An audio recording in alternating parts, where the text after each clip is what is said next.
Okay. Good evening.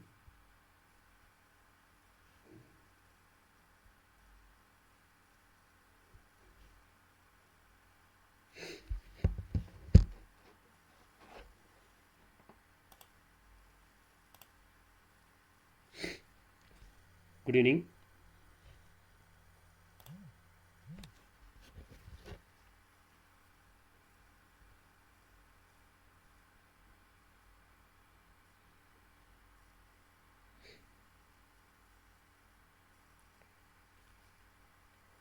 So ಒಂದು ನಿಮಿಷ weight ಮಾಡೋಣ.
ಓಕೆ, ಐ ಥಿಂಕ್ ಎಲ್ಲರೂ ಟೆಟ್ ರಿಸಲ್ಟ್ಸನ್ನು ನೋಡೋ ಬರ್ದಿರಬಹುದು.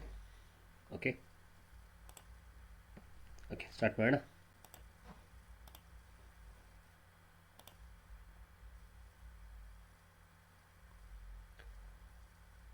ಓಕೆ, ಇವತ್ತಿನ ತರಗತಿಯಲ್ಲಿ ನಾವು ಹೊಸದಾದಂತಹ ಚಾಪ್ಟರನ್ನು ಸ್ಟಾರ್ಟ್ ಮಾಡೋಣ. ಸೊ ಅದುವೇ ಕೋಆರ್ಡಿನೇಟಿವ್ ಜಿಯೋಮೆಟ್ರಿ, ಅಂದರೆ ನಿರ್ದೇಶಾಂಕ ರೇಖಾಗಣಿತ ಅಂತ ನಾವು ಕರಿತೀವಿ. ಸೊ ಈ ಚಾಪ್ಟರ್ನ ಸ್ಟಾರ್ಟ್ ಮಾಡೋಣ. ಸೊ ನಿಮಗೆ ನಾನು ಈಗಾಗಲೇ ತಿಳಿಸಿರೋ ಹಾಗೆ ನಿಮಗೆ ನಿಮ್ಮ ಒಂದು ಕೋರ್ಸನ್ನು ಎಲ್ಲ ಟಾಪಿಕ್ಸ್ಗಳನ್ನು ಕವರ್ ಮಾಡಿಕೊಡ್ತೀವಿ. ಪ್ರತಿಯೊಂದು ಚಾಪ್ಟರ್ಸು ಏನಿದೆ ಅದನ್ನು ನಾವು ಕ್ಲಿಯರ್ ಮಾಡಿಕೊಡ್ತೀವಿ ಅನ್ನುವಂತಹ ಒಂದು ಮೊದಲನೇ ಪಾಯಿಂಟು. ಜೊತೆಗೆ ಕ್ಲಾಸಸ್ ಬಂದು ಸೆಷನ್ಸ್ಗಳು ಹೇಗಿರುತ್ತೆ, ಕೆಲವೊಂದು ಸಲ ರೆಕಾರ್ಡೆಡ್ಸ್ಗಳು ಇರುತ್ತೆ, ಕೆಲವೊಂದು ಸಲ ಲೈವ್ ಕ್ಲಾಸಸ್ಸು ಇರುತ್ತೆ. ಖಂಡಿತವಾಗ್ಲೂ ಲೈವ್ ಕ್ಲಾಸ್ ಮಾಡಿದಾಗ ಬನ್ನಿ ಅಂತ ಹೇಳೋಕ್ಕೆ ಇಷ್ಟಪಡ್ತೀನಿ. ಜೊತೆಗೆ ಈ ಕ್ಲಾಸಸ್ನ 2 ಥರ ಭಾಗ ಮಾಡ್ತೀವಿ, 2 ಥರ ವಿಭಾಗ ಮಾಡ್ತೀವಿ. ಹೇಗೆ ಅನ್ನೋದನ್ನು ನೋಡೋದಾದರೆ, ಒಂದು MCQs ತರಗತಿಗಳು, ಹಾಗೆ ಒಂದು ಡಿಸ್ಕ್ರಿಪ್ಟಿವ್ ತರಗತಿಗಳು. ಕ್ಲಿಯರಾ? ಸೊ ಪಾಯಿಂಟ್ ಕ್ಲಿಯರ್ ಆಗಿದೆ ಅಂತ ಅಂದ್ಕೊಳ್ತೀನಿ. ಸೊ ಬಿಕಾಸ್ ನಮಗೆ ಆ ಒಂದು ಕೋರ್ಸ್ನಲ್ಲಿ ನಾವು ಏನು ತೊಗೊಂಡಿರ್ತೀವೋ ಅದರಲ್ಲಿ ನಮಗೆ 2 ಥರನೂ ಬರುತ್ತೆ. ಒಂದು ಡಿಸ್ಕ್ರಿಪ್ಟಿವ್ ಬರುತ್ತೆ, ಇನ್ನೊಂದು MCQs ಬರುತ್ತೆ. ಹಾಗಾಗಿ ಎಲ್ಲದ್ರ ಬಗ್ಗೆನೂ ಮಾತಾಡ್ಕೊಂಡು ಹೋಗೋಣ. ಆ್ಯಂಡ್ ಮಗದೊಮ್ಮೆ ಆ ಪಾಯಿಂಟನ್ನು ನಾನು ಮೆನ್ಷನ್ ಮಾಡ್ತಾ ಇದ್ದೀನಿ. ಸೊ ಯಾವ್ಯಾವ ಚಾಪ್ಟರ್ಸ್ಗಳಿದೆ ಅದೆಲ್ಲವನ್ನೂ ಕೂಡ ಮಾಡಿಕೊಡ್ತೀವಿ, 2 ಥರದಲ್ಲೂ ಮಾಡಿಕೊಡ್ತೀವಿ.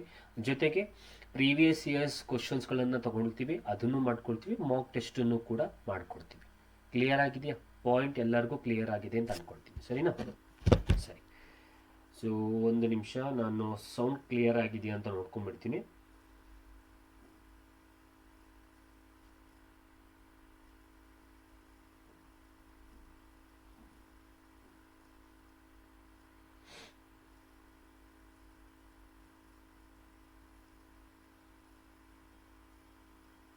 ಓಕೆ, ಕ್ಲಿಯರ್ ಆಗಿದೆ.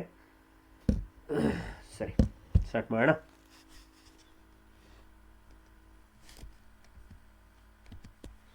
ಸೊ ನಿರ್ದೇಶಾಂಕ ರೇಖಾಗಣಿತ ನಾವು ಏನಂತ ಹೇಳ್ತೀವಿ? ಒಂದು ನಿಮಿಷ. Okay, coordinate geometry.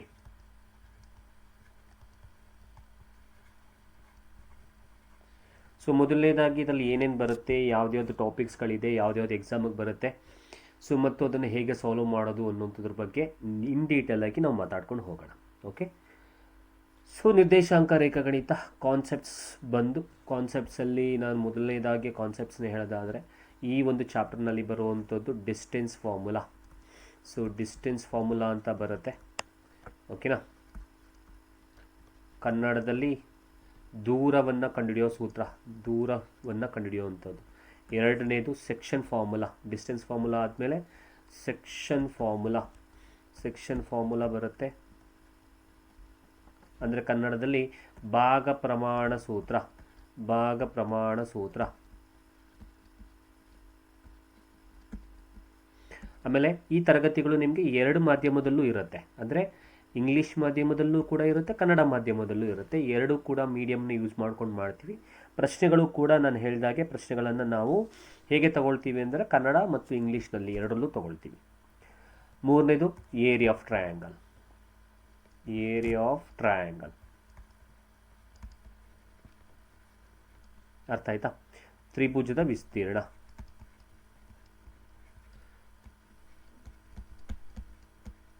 ಓಕೆ, ಹಾಗಾದರೆ ಇಷ್ಟು ಟಾಪಿಕ್ಸ್ಗಳು ಬರೋದು ನಿಮಗೆ ಯಾವುದರಲ್ಲಿ ನಾವು ಹೇಳಿದ ಹಾಗೆ ಒಂದು ಈ ಕೋಆರ್ಡಿನೇಟಿವ್ ಜಿಯೋಮೆಟ್ರಿ. ಸೊ ಇದು ಇಂಪಾರ್ಟೆಂಟ್ ಟಾಪಿಕ್ಗೆ, ಇದ್ರ ಬೇಸ್ ಮೇಲೆ ಪ್ರಶ್ನೆಗಳು ಬರುತ್ತೆ, ಖಂಡಿತವಾಗ್ಲೂ ಬರುತ್ತೆ. ಸರಿನಾ? ಹಾಗಾದರೆ ಕೋಆರ್ಡಿನೇಟಿವ್ ಜಿಯೋಮೆಟ್ರಿ ಅಂತ ಮಾತಾಡ್ತಾ ಇದ್ದೀವಿ ಎಷ್ಟೊತ್ತಿಂದ ಅಂತ ಅಂದಮೇಲೆ, ಹಾಗಾದರೆ ಏನು?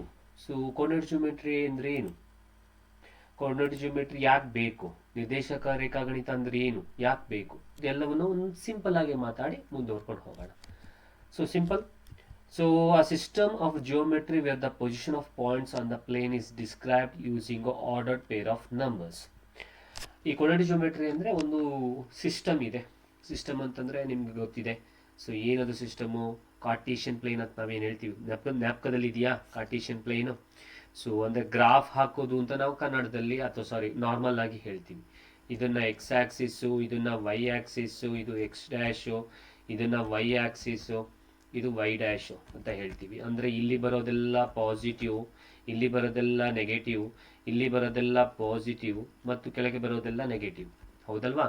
ಸೊ ಈ ಕಾರ್ಟೀಷಿಯನ್ ಪ್ಲೇನ್ನಲ್ಲಿ, ಈ ಕಾರ್ಟೀಷಿಯನ್ ಪ್ಲೇನ್ ಅಂತ ನಾವು ಏನು ಹೇಳ್ತೀವಿ, ಅದರಲ್ಲಿ ನಮಗೆ ಅಕಸ್ಮಾತ್ 2 ಪಾಯಿಂಟ್ಗಳನ್ನು ಕೊಟ್ಟಾಗ 2,4 ಅಂತ ನಾವು ಮಾರ್ಕ್ ಮಾಡಬೇಕು. 2,4 ಅಂದರೆ ಇಲ್ಲಿ ಬರುತ್ತೆ, ಹೌದಾ? 2,4 ಸರಿ. ಆಮೇಲೆ ಇನ್ನೊಂದು ಯಾವುದೋ ಕೊಟ್ಟೆ, 3,6 ಕೊಟ್ಟೆ. ಸೊ 3,6 ಅಂದರೆ 3,6 ಇಲ್ಲೆಲ್ಲೋ ಬರ್ಬೋದು ಅಂತ ಅನ್ಕೊಳ್ಳಿ, ಸರಿನಾ? ಈ ರೀತಿ ಪೇರ್ ಆಫ್ ನಂಬರ್ಸ್ಗಳನ್ನು, ಅದರ ಪೊಸಿಷನ್ ಅನ್ನ ವ್ಯಕ್ತಪಡಿಸೋದಕ್ಕೆ ಇರುವಂತಹ ಒಂದು ಸಿಸ್ಟಮ್ ಏನಿದೆ, ಆ ಸಿಸ್ಟಮ್ಗೆ ನಾವು ಕೋಆರ್ಡಿನೇಟಿವ್ ಜಿಯೋಮೆಟ್ರಿ ಅಂತ ನಾವು ಹೇಳ್ತೀವಿ ಇನ್ನು normal way. Clear point? So ಅಂದರೆ ಗ್ರಾಫಲ್ಲಿ ಯೂಸ್ ಮಾಡ್ತೀವಿ. ಗ್ರಾಫಲ್ಲಿ ಕೋಆರ್ಡಿನೇಟ್ಸ್ನ ಯೂಸ್ ಮಾಡಿಕೊಂಡು ಗ್ರಾಫಲ್ಲಿ ಆ ಪಾಯಿಂಟ್ಸ್ಗಳನ್ನು, ಅದರ ಪ್ಲೇನ್ಗಳನ್ನು, ಅದರ ಪೊಸಿಷನನ್ನು ಹೇಳೋದಕ್ಕೆ ಯೂಸ್ ಮಾಡುವಂಥದ್ದು ಕೋಆರ್ಡಿನೇಟಿವ್ ಜಿಯೋಮೆಟ್ರಿ. ಫಾರ್ ಎಕ್ಸಾಂಪಲ್ ನೋಡಿ, ಇಲ್ಲಿ ಒಂದು ಪಾಯಿಂಟ್ ತೊಗೊಂಡಿದ್ದೀನಿ X1 Y1 ಅನ್ನೋಂಥದ್ದು, ಇಲ್ಲೊಂದು ಪಾಯಿಂಟ್ ತೊಗೊಂಡಿದ್ದೀನಿ X2 Y2 ಅನ್ನೋಂಥದ್ದು. ಸೊ ಈ ರೀತಿ ಪೊಸಿಷನನ್ನು ಮಾರ್ಕ್ ಮಾಡೋದಕ್ಕೆ ಬೇಕಾಗಿರೋದು, ಸರಿನಾ? ಬಟ್ ಬರೀ ಪೊಸಿಷನ್ ಅಂತ ಮಾರ್ಕ್ ಮಾಡ್ತೀನಿ ಅಂತಂದರೆ ಸರ್ ನಮಗೆ ಗ್ರಾಫ್ ಮಾತ್ರ ಸಾಕಲ್ವಾ? ಗ್ರಾಫ್ ಇದ್ರೆ ನಮಗೆ ಇದರ ಪೊಸಿಷನ್ ಅನ್ನ ಹೇಳ್ಬೋದಲ್ಲ. ಮತ್ತೆ ಈ ಕೋಆರ್ಡಿನೇಟಿವ್ ಜಿಯೋಮೆಟ್ರಿ ಯಾಕೆ ಬೇಕು, ನಿರ್ದೇಶಾಂಕ ಯಾಕೆ ಬೇಕು ಅನ್ನೋದನ್ನು ಕೂಡ ನಾವು ಮಾತಾಡೋಣ. ಓಕೆ, ಸೊ ಇಲ್ಲಿ ನಿರ್ದೇಶಾಂಕ ರೇಖಾಗಣಿತ ಅಂತಂದ್ರೆ ಒಂದು ಗಣಿತದ ಒಂದು ಶಾಖೆ ಆಗಿದ್ದು, ಸಮತಲದಲ್ಲಿರುವ ವಸ್ತುವಿನ ಸ್ಥಾನವನ್ನ ಅದೇ ಸಮತಲದಲ್ಲಿರುವ ಪರಸ್ಪರ ಲಂಬವಾಗಿ ರೇಖೆಗಳ ಮೂಲಕ ತಿಳಿಸಲು ಸಹಾಯಕ. ಅದನ್ನೇ ನಾನು ಹೇಳಿದ್ದು ಇಷ್ಟು ತನಕ. ಇಲ್ಲಿ ಲಂಬವಾಗಿ ಇಲ್ಲೊಂದು ಪಾಯಿಂಟ್ ಇದೆ, ಇಲ್ಲೊಂದು ಪಾಯಿಂಟ್ ಇದೆ, ಇದನ್ನ ಪೊಸಿಷನ್ ಅನ್ನ ತಿಳಿಸೋದಕ್ಕೆ ಇರುವಂತಹದ್ದು, ಅದನ್ನೇ ಕಾರ್ಟೀಷಿಯನ್ ಪದ್ಧತಿ ಅಂತ ಹೇಳಿದ್ ನಾನು. ಸೊ ಅಂದ್ರೆ ಇಲ್ಲಿ ಏನಿದೆ, ಇದು ಕಾರ್ಟೀಷಿಯನ್ ಪ್ಲೇನ್. ಓಕೆನಾ? ಸೊ ನೋಡಿ, ಇದು ಕಾರ್ಟೀಷಿಯನ್ ಪ್ಲೇನ್. ಈಗಾಗಲೇ ನಿಮ್ಗೆ ಗೊತ್ತಿದೆ ಕಾರ್ಟೀಷಿಯನ್ ಪ್ಲೇನ್ ಏನದು. ನೋಡಿ, ಇಲ್ಲಿ ಈ ರೇಖೆಯನ್ನು ನಾವು ಎಕ್ಸ್ ಅಕ್ಷ ಅಂತ ಕರಿತೀವಿ. ಈ ಎಕ್ಸ್ ಅಕ್ಷದಲ್ಲಿ ಇದು ನಮಗೆ ಧನಾತ್ಮಕ ಅಂದ್ರೆ ಪಾಸಿಟಿವ್ ಆಗಿರುತ್ತೆ, ಬಲಗಡೆ ಬರೋದು. ಎಡಗಡೆ ಬರೋದು ನೆಗೆಟಿವ್ ಆಗಿರುತ್ತೆ. ಹಾಗಾದ್ರೆ ಇಲ್ಲಿ ಮಧ್ಯದಲ್ಲಿ ಇದೆಯಲ್ಲ, ಇದನ್ನ ಏನಂತ ಕರಿತೀವಿ? ಮೇಜರ್ ಆಗಿ ಈ ಪಾಯಿಂಟ್ ಇಂಪಾರ್ಟೆಂಟ್. ಇದು ನಿಮಗೆ ಮೂಲ ಬಿಂದು. ಸೊ ಅದು ನಮಗೆ ಆ ಮಧ್ಯದಲ್ಲಿರೋ ಪಾಯಿಂಟ್ ಅನ್ನ ನಾವು ಮೂಲ ಬಿಂದು ಅಂತ ಕರಿತೀವಿ. ಓಕೆನಾ? ಸೊ ಮೂಲ ಬಿಂದುವಿನ ಕೋಆರ್ಡಿನೇಟ್ಸ್ 0,0 ಅಂದ್ರೆ ಇಲ್ಲಿ x,y ಅಂತ ನಾವು ಏನ್ ಬರೀತೀವಿ, ಅದರಲ್ಲಿ ಮೂಲ ಬಿಂದುವಿನ ಕೋಆರ್ಡಿನೇಟ್ಸ್ ನಿರ್ದೇಶಾಂಕಗಳು 0,0. ಸೊ ಇಂಗ್ಲಿಷ್ ನಲ್ಲಿ ನಾವು ಇದನ್ನ ಏನಂತ ಕರಿತೀವಿ ಅಂದ್ರೆ ಆರಿಜಿನ್ ಅಂತ ಕರಿತೀವಿ. ಸರಿನಾ ಸರ್? ಸೊ ಇಲ್ಲಿ ಕಲ್ತ್ಕೊಂಡಿದ್ದು ಇದು ಎಕ್ಸ್ ಅಕ್ಷ, ಎಕ್ಸ್ ಅಕ್ಷದಲ್ಲಿ ಆರಿಜಿನ್, ಇದು ಬಲಗಡೆ ಮಧ್ಯದಲ್ಲಿರುವಂಥದ್ದು ಆರಿಜಿನ್.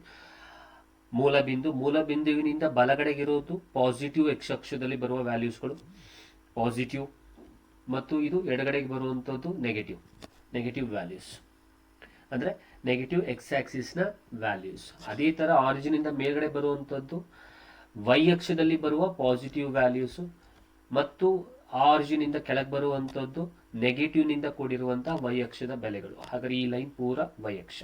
ಸೊ ಈ ಟೋಟಲ್ ಆಗಿ ನಾವು ಇದನ್ನ ಏನಂತ ಕರಿತೀವಿ, ಕಾರ್ಟಿಷಿಯನ್ ಪ್ಲೇನ್ ಅಂತ ನಾವು ಕರಿತೀವಿ, ಕಾರ್ಟಿಷಿಯನ್ ಪದ್ಧತಿ, ಕಾರ್ಟಿಷಿಯನ್ ಸಿಸ್ಟಮ್ ಅಂತ ನಾವು ಕರಿತೀವಿ. ಸರಿನಾ? ಓಕೆ, ಐ ಥಿಂಕ್ ಕ್ಲಿಯರ್ ಆಗಿದೆ ಅಂತ ಅನ್ಕೊಳ್ತೀನಿ. ಪಾಯಿಂಟ್ ಕೋಆರ್ಡಿನೇಟ್ ಜಿಯೋಮೆಟ್ರಿ ಅಂದ್ರೆ ಏನು ಮತ್ತು ನಾನು ಹೇಳಿದ ಹಾಗೆ.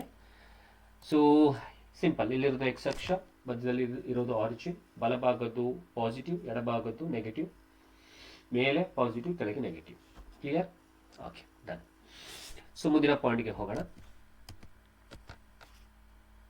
ಆರಿಜಿನ್ದು ಆಮೇಲೆ ಮಿಸ್ ಮಾಡಿದೆ ಅದೊಂದು, ಆರಿಜಿನ್ದು ಕೋಆರ್ಡಿನೇಟ್ಸ್ ಏನು ಇಲ್ಲಿ ಬರಿತೀನಿ. ಇದು ಕೋಆರ್ಡಿನೇಟ್ಸ್ ಆಫ್ ಆರಿಜಿನ್.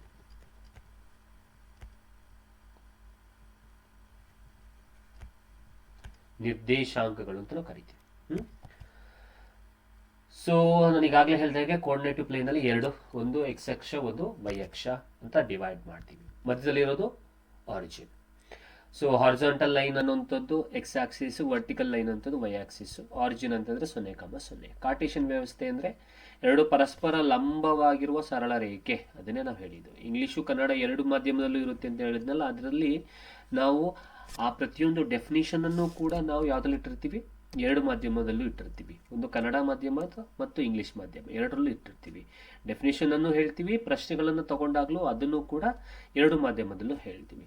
ಎರಡು ಪರಸ್ಪರ ಲಂಬವಾಗಿರುವ ಸರಳ ರೇಖೆ, ಅಡ್ಡವಾಗಿರುವ ರೇಖೆಯನ್ನ ಎಕ್ಸ್ ಅಕ್ಷ, ಅದನ್ನ ನಾವು ಎರಡು ರೀತಿಯಲ್ಲಿ ಹೇಳ್ತೀವಿ. ಎಕ್ಸ್ ಡ್ಯಾಶ್, ಎಕ್ಸ್ ಅಂದ್ರೆ ಪಾಸಿಟಿವ್, ವೈ ಅಂದ್ರೆ ಎಕ್ಸ್ ಡ್ಯಾಶ್ ಅಂದ್ರೆ ನೆಗೆಟಿವ್. ಹಾಗೆ ಲಂಬವಾಗಿರೋ ರೇಖೆ ವೈ ಅಕ್ಷ ಅಂದ್ರೆ ಮೇಲ್ಗಡೆ ಇರೋದು ವೈ, ಕೆಳಗಡೆ ಇರೋದು y dash, positive negative.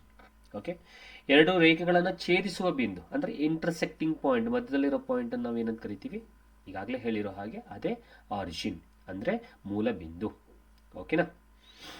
So ಅಡ್ಡ ರೇಖೆಯನ್ನ ನಾವು ಎಕ್ಸ್ ಡ್ಯಾಶ್ ಇಂದ ಬರೀತೀವಿ, ಅದನ್ನ ಎಕ್ಸ್ ಅಕ್ಷ ಅಂತ ಕರಿತೀವಿ. ಲಂಬ ರೇಖೆಯನ್ನ ವೈ ಡ್ಯಾಶ್ ಅಂತ ಕರಿತೀವಿ, ವೈ ಅಕ್ಷ ಅಂತ ನಾವು ಕರಿತೀವಿ. ಓಕೆ,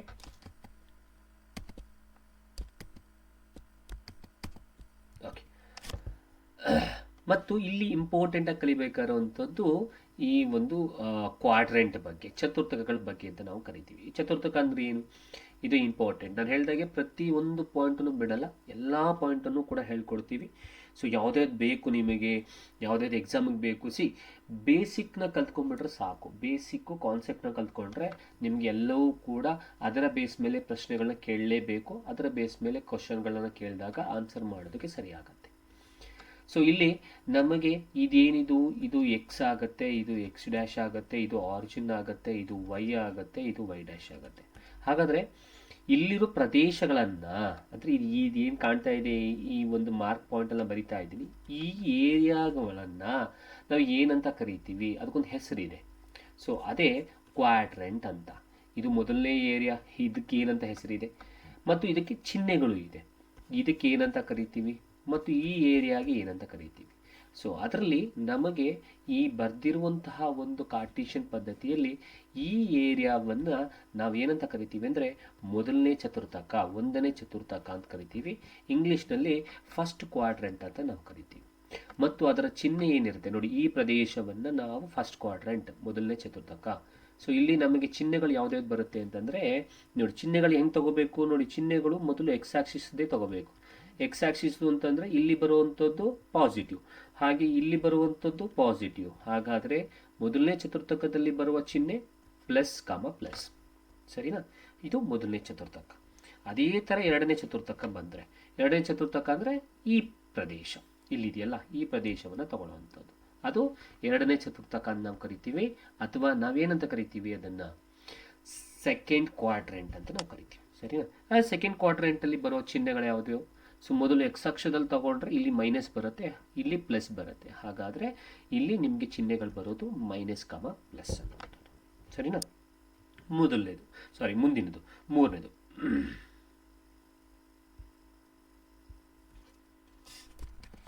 ಸೊ ಮೂರನೇದು ನಿಮಗೆ ಆ ಪ್ರದೇಶವನ್ನ ನಾವು ಏನಂತ ಕರಿತೀವಿ ಅಂದ್ರೆ, ಏನ್ ಕಾಣ್ತಾ ಇದೆ ಆ ಪ್ರದೇಶವನ್ನ ಏನಂತ ಕರಿತೀವಿ ಅಂದ್ರೆ ಅದು ಮೂರನೇ ಚತುರ್ಥಕ. ನೋಡಿ ಈ ಪ್ರದೇಶ ಇಲ್ಲಿ ಕಾಣ್ತಾ ಇದೆಯಲ್ಲ, ಈ ಪ್ರದೇಶ. ಸೊ ಇದು ಮೂರನೇ ಚತುರ್ಥಕ. ಅಂದರೆ ಥರ್ಡ್ ಕ್ವಾಡ್ರೆಂಟ್. ಇದಕ್ಕೆ ಚಿಹ್ನೆ ಏನೇನು ಬರುತ್ತೆ?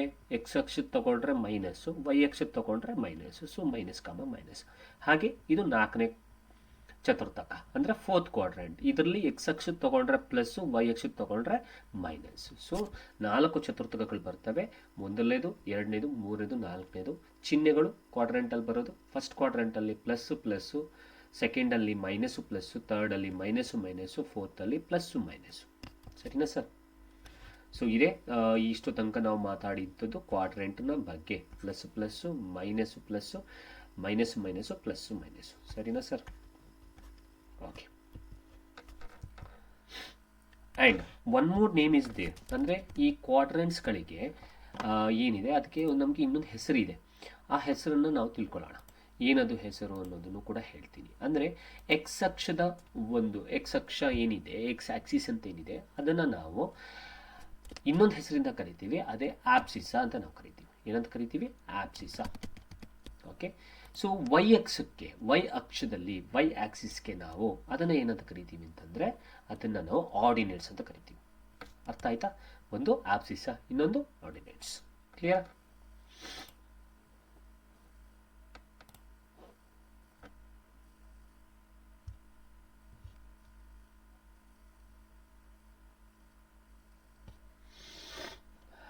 ಓಕೆ. ಸೊ ನೆಕ್ಸ್ಟ್ ಪಾಯಿಂಟ್ಗೆ ಹೋಗೋಣ.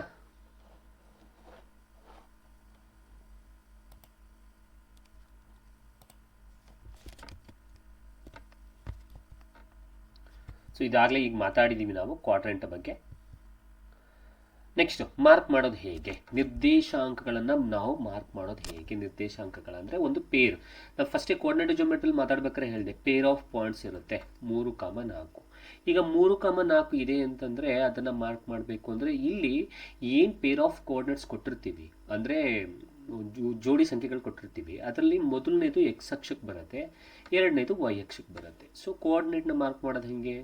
3ಕ್ಕೆ 4. ಸೊ 3ಕ್ಕೆ 4 ಅಂತಂದರೆ ನೋಡಿ, ಈ ಗ್ರಾಫ್ನಲ್ಲಿ ಇಲ್ಲಿ 3 ಇದೆ, ಈ 3ಕ್ಕೆ 4. ಹಾಗಾದರೆ ಈ 3ಕ್ಕೆ 4 ಅಂದರೆ ಇಲ್ಲಿ ಬರೋದು 3ಕ್ಕೆ 4. ಅದನ್ನು ನಾವು ಮಾರ್ಕ್ ಮಾಡೋದು ಹೇಗೆ? ಅದೇ ಥರ ಇನ್ನೊಂದು ಮಾರ್ಕ್ ಮಾಡೋದಾದರೆ ನಾವು 5ಕ್ಕೆ 6ನ ಮಾರ್ಕ್ ಮಾಡಬೇಕು ಅಂದರೆ 5ಕ್ಕೆ 6 ಮಾರ್ಕ್ ಮಾಡಬೇಕು ಅಂದರೆ ಇದು ಎಕ್ಸ್ ಅಕ್ಷ, ಇದು ವೈ ಅಕ್ಷ. ಹಾಗಾದರೆ 5 ಅಂದರೆ ಇದು, 5 ಅಂದರೆ ಇದು, 5ಕ್ಕೆ 6ನ ಇಲ್ಲಿ ಮಾರ್ಕ್ ಮಾಡ್ತೀವಿ. ಸೊ ಇದು 5ಕ್ಕೆ 6. ಸೊ ಮೈನಸ್ಸು ತಗೋಬಹುದು, ಯಾವ್ದು ಬೇಕಾದ್ರೂ ತಗೋಬಹುದು. ನೋಡಿ ಇಲ್ಲಿ 2,3 ಮಾರ್ಕ್ ಮಾಡಿದ್ದೀವಿ, -3,6 ಮಾರ್ಕ್ ಮಾಡಿದ್ದೀವಿ. ಓಕೆ. ನೆಕ್ಸ್ಟು -4, -4 ಇಲ್ಲಿ ಮಾರ್ಕ್ ಮಾಡಿದ್ದೀವಿ, 4, -3. ಇದು ಮಾರ್ಕ್ ಮಾಡೋದು ಹೇಗೆ? ಕೋಆರ್ಡಿನೇಟ್ಸ್ನ ಗ್ರಾಫ್ನಲ್ಲಿ ಪ್ಲಾಟ್ ಮಾಡೋದು ಹೇಗೆ? ಸರಿ ಸರ್, ನೀವು ಇಷ್ಟೆಲ್ಲ ಹೇಳ್ತಿದ್ದೀರಲ್ಲ, ಕೋಆರ್ಡಿನೇಟಿವ್ ಜಿಯೋಮೆಟ್ರಿಯಿಂದ ಮಾತಾಡ್ಬಿಟ್ಟು ನಮ್ಗೆ ಗ್ರಾಫ್ ಬಗ್ಗೆ ಹೇಳ್ಕೊಡ್ತಿದ್ದಾರಲ್ಲ ಸರ್. ಕೋಆರ್ಡಿನೇಟಿವ್ ಜಿಯೋಮೆಟ್ರಿ ಅಂದರೆ ಗ್ರಾಫ್ನಲ್ಲಿ ಪಾಯಿಂಟ್ಸ್ಗಳನ್ನು ನೀವೇ ಹೇಳಿದ್ರಿ, ಪೊಸಿಷನನ್ನು ತಿಳಿಸ್ಕೊಡೋದಕ್ಕೆ ಅಂತ ಹೇಳಿದ್ರಿ. ಸರಿ, ಪೊಸಿಷನನ್ನು ತಿಳಿಸ್ಕೊಡೋದು ಗ್ರಾಫ್ ಅಲ್ವಾ? ಬಟ್ ಗ್ರಾಫ್ ಅಂತ ಹೇಳೋದ್ ಬದಲು ಕೋಆರ್ಡಿನೇಟಿವ್ ಜಿಯೋಮೆಟ್ರಿ ಯಾಕೆ ಅಂತ ವರ್ಡ್ ಯೂಸ್ ಮಾಡಿದ್ರಿ? ಮತ್ತು ನೀವು ಹೇಳಬೇಕಾದ್ರೆ ಕೋಆರ್ಡಿನೇಟಿವ್ ಜಿಯೋಮೆಟ್ರಿಯಲ್ಲಿ ನಮಗೆ ಡಿಸ್ಟೆನ್ಸ್ ಫಾರ್ಮುಲಾ ಬರುತ್ತೆ, ಆಮೇಲೆ ಇನ್ಯಾವ್ದು ಬರುತ್ತೆ ಅಂತ ಹೇಳಿದೆ, section formula, area of triangle. ಇದೆಲ್ಲ ಈ ಗ್ರಾಫ್ ಒಳಗೆ ಹೆಂಗೆ ಬರುತ್ತೆ, ಯಾವ ತರಹ ಬರುತ್ತೆ ಅನ್ನೋದನ್ನ ನಾವು ಒಂದೊಂದಾಗಿ ನೋಡ್ಕೊಂಡು ಹೋಗೋಣ. ಅಂದರೆ ಆ ಹೇಳಿರೋ ಅನ್ವಯ, ಆ ಹೇಳಿರೋ ಕಾನ್ಸೆಪ್ಟ್ಸ್ಗಳು ಈ ಗ್ರಾಫ್ನ ಒಳಗೆ ಬರುತ್ತಾ? ಹೌದು, ಬರುತ್ತೆ. ಸೊ ಹಾಗಾಗಿ ಆ ಗ್ರಾಫ್ನ ಒಳಗೆ ಬರೋದ್ರಿಂದನೇ, ಅಂದರೆ ಅದೊಂದು ಕಾನ್ಸೆಪ್ಟ್ ಅದರೊಳಗೆ ಮರ್ಜ್ ಆಗಿರೋದ್ರಿಂದನೇ ಈ ಗ್ರಾಫ್ನ ಬಗ್ಗೆ ಇರೋ ಬೇಸಿಕ್ಸ್ನ ತಿಳ್ಕೊಂಡ್ರೆ, ಬೇಸಿಕ್ಸ್ ಅರ್ಥ ಮಾಡ್ಕೊಂಡ್ರೆ ಅಲ್ಲಿ ಬರೋ ಕಾನ್ಸೆಪ್ಟ್ಸು ನಿಮಗೆ ಕ್ಲಿಯರ್ ಆಗುತ್ತೆ ಅನ್ನೋ ಕಾರಣಕ್ಕೋಸ್ಕರ ಈ ಪಾಯಿಂಟ್ಸ್ಗಳನ್ನು ನಾವು ಬಿಡಿಯಾಗಿ ಹೇಳ್ತಾ ಇರೋವಂಥದ್ದು. ಓಕೆ. ಸೊ ಇಲ್ಲಿ ತಿಳ್ಕೊಂಡ್ಮೇಲೆ ಆ ಕಾನ್ಸೆಪ್ಟ್ನ ಇದಕ್ಕೆ ಮರ್ಜ್ ಮಾಡಿ ಹೇಳ್ಕೊಳ್ಳೋಣ. ಓಕೆ.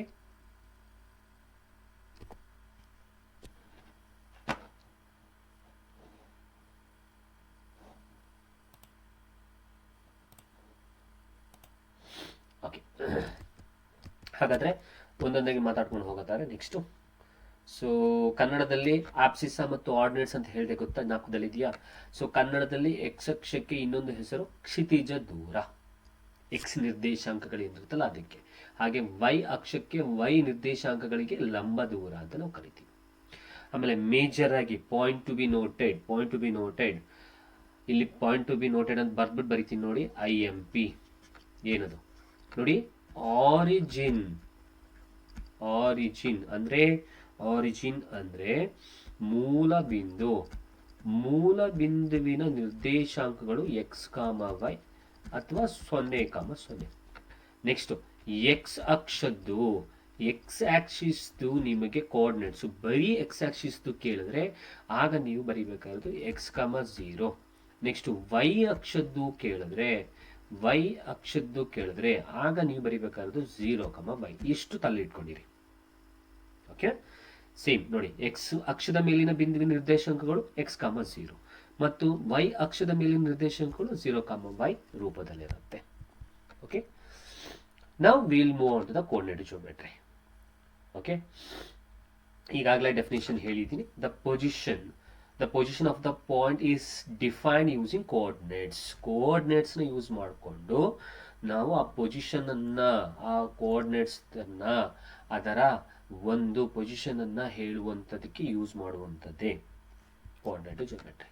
ಓಕೆ, ನಾವು ಡಿಸ್ಟೆನ್ಸ್ ಫಾರ್ಮುಲಾ, ನನ್ನ ಮೊದಲನೇ ಕಾನ್ಸೆಪ್ಟ್ ಬಂದ್ಬಿಡೋಣ. ಏನದು ಮೊದಲನೇ ಕಾನ್ಸೆಪ್ಟ್ ಒಂದು ನಿಮಗೆ ಡಿಸ್ಟೆನ್ಸ್ ಫಾರ್ಮುಲಾ ಅಂತ ನಾವು ಕರಿತೀವಿ. ಅಂದ್ರೆ ದೂರವನ್ನ ಕಂಡುಹಿಡಿಯುವ ಸೂತ್ರ. ಯಾಕೆ ಬೇಕು ದೂರ ಕಂಡುಹಿಡಿಯುವ ಸೂತ್ರ? ಅದಕ್ಕೂ ಈ ಗ್ರಾಫ್ಗೂ ಏನು ಸಂಬಂಧ ಅನ್ನೋದನ್ನ ನೋಡೋದಾದ್ರೆ ನೋಡಿ, ಯಾವುದೋ ಒಂದು ಗ್ರಾಫಲ್ಲಿ ನಿಮಗೆ ಅಕಸ್ಮಾತ್ ಈ ರೀತಿ ಕೋಆರ್ಡಿನೇಟ್ಸ್ ಕೊಟ್ಟಿರ್ತಾರೆ ಅಂತ ಅನ್ಕೊಳ್ಳಿ. ಫಾರ್ ಎಕ್ಸಾಂಪಲ್ ಸೊ ಇಲ್ಲಿ ನಾನು ನಿರ್ದೇಶಾಂಕ ರೇಖಾಗಣಿತದಲ್ಲಿ ದೂರ ಸೂತ್ರವನ್ನ ಯಾಕೆ ಯೂಸ್ ಮಾಡ್ತೀವಿ, ಅದು ಗ್ರಾಫ್ನ ಒಳಗೆ ಯಾಕೆ ಯೂಸ್ ಮಾಡ್ತೀವಿ ಅನ್ನೋವಂಥ ಪಾಯಿಂಟನ್ನು ಹೇಳೋಕ್ಕೋಸ್ಕರ ಹೇಳ್ತಾ ಇರುವಂಥದ್ದು. ನೋಡಿ, ಈ ರೀತಿ ಒಂದು ಗ್ರಾಫ್ ಇರುತ್ತೆ, ಕಾರ್ಟೇಷಿಯನ್ ಪ್ಲೇನ್ ಇರುತ್ತೆ. ಇಲ್ಲಿ ನಿಮಗೆ ಇಲ್ಲೊಂದು ಪಾಯಿಂಟ್ ಇರುತ್ತೆ ಅಂತ ಅಂದ್ಕೊಳ್ಳಿ. ಫಾರ್ ಎಕ್ಸಾಂಪಲ್ 1 2 3 4 5 6, ಇಲ್ಲೊಂದು 1 2 3 4 5 ಇರುತ್ತೆ, 6 ಇರುತ್ತೆ ಅಂತ ಅಂದ್ಕೊಳ್ಳಿ. ಸರಿ, ಇದು 1 2 3 4 5 6, ಇದು 1 2 3 4 5 6. ಈಗ ನಾನು ಒಂದು ಪಾಯಿಂಟ್ ಕೊಡ್ತೀನಿ ನಿಮಗೆ ಅಂತ ಅಂದ್ಕೊಳ್ಳಿ. For example 2,3. 2,3 ಅಂದರೆ ಎಲ್ಲಿ ಬರುತ್ತೆ? ಇಲ್ಲಿ 2,3. ಇದು 2,3. ಸರಿನಾ ಸರ್? ನೆಕ್ಸ್ಟು ಇನ್ನೊಂದು 5,6 ಅಂದ್ಕೊಳ್ಳಿ. 5,6 ಬೇಡ, 5,6 ಬೇಡ, 4,2. 4,2 ಎಲ್ಲಿ ಬರುತ್ತೆ? 4,2 ಇಲ್ಲಿ ಬರುತ್ತೆ. ಸರಿನಾ? So we are talking about distance formula. Distance ಯಾಕೆ ಈ ಡಿಸ್ಟೆನ್ಸ್ ಫಾರ್ಮುಲಾ ಯೂಸ್ ಮಾಡ್ತೀವಿ? ದೂರ ಕಂಡುಹಿಡಿಯೋ ಸೂತ್ರ ಯಾಕೆ? ನೋಡಿ, ಒಂದು ಕಾರ್ಟೇಷಿಯನ್ ಪದ್ಧತಿಯಲ್ಲಿ, ಒಂದು ಕಾರ್ಟೇಷಿಯನ್ ಪ್ಲೇನಲ್ಲಿ ನಿಮಗೆ 2 ಕೋಆರ್ಡಿನೇಟ್ಸ್ನ ಹಿಂಗೆ ಕೊಟ್ಟಿರ್ತಾರೆ ಅಂತ ಅನ್ಕೊಳ್ಳಿ. 2 ಕೋಆರ್ಡಿನೇಟ್ಸ್ನ ಕೊಟ್ಟಿರ್ತಾರೆ, ಅಂದರೆ ಪೇರ್ ಆಫ್ ಕೋಆರ್ಡಿನೇಟ್ಸ್ ಅಂತ ಕೊಟ್ಟಿರ್ತಾರೆ.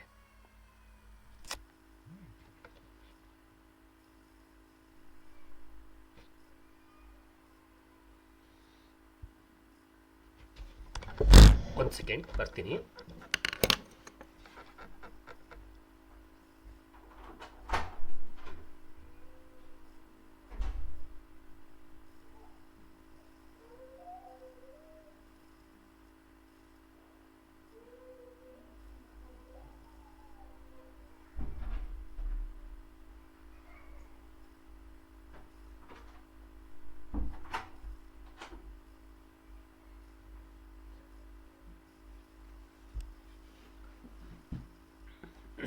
ಸಾರಿ, ಆ್ಯಕ್ಚುಲಿ ಪಾಪ ಅಳ್ತಾ ಇತ್ತು, ಸೊ ಅದಕ್ಕೆ ಸಡನ್ನಾಗಿ ಓಡೋದೆ.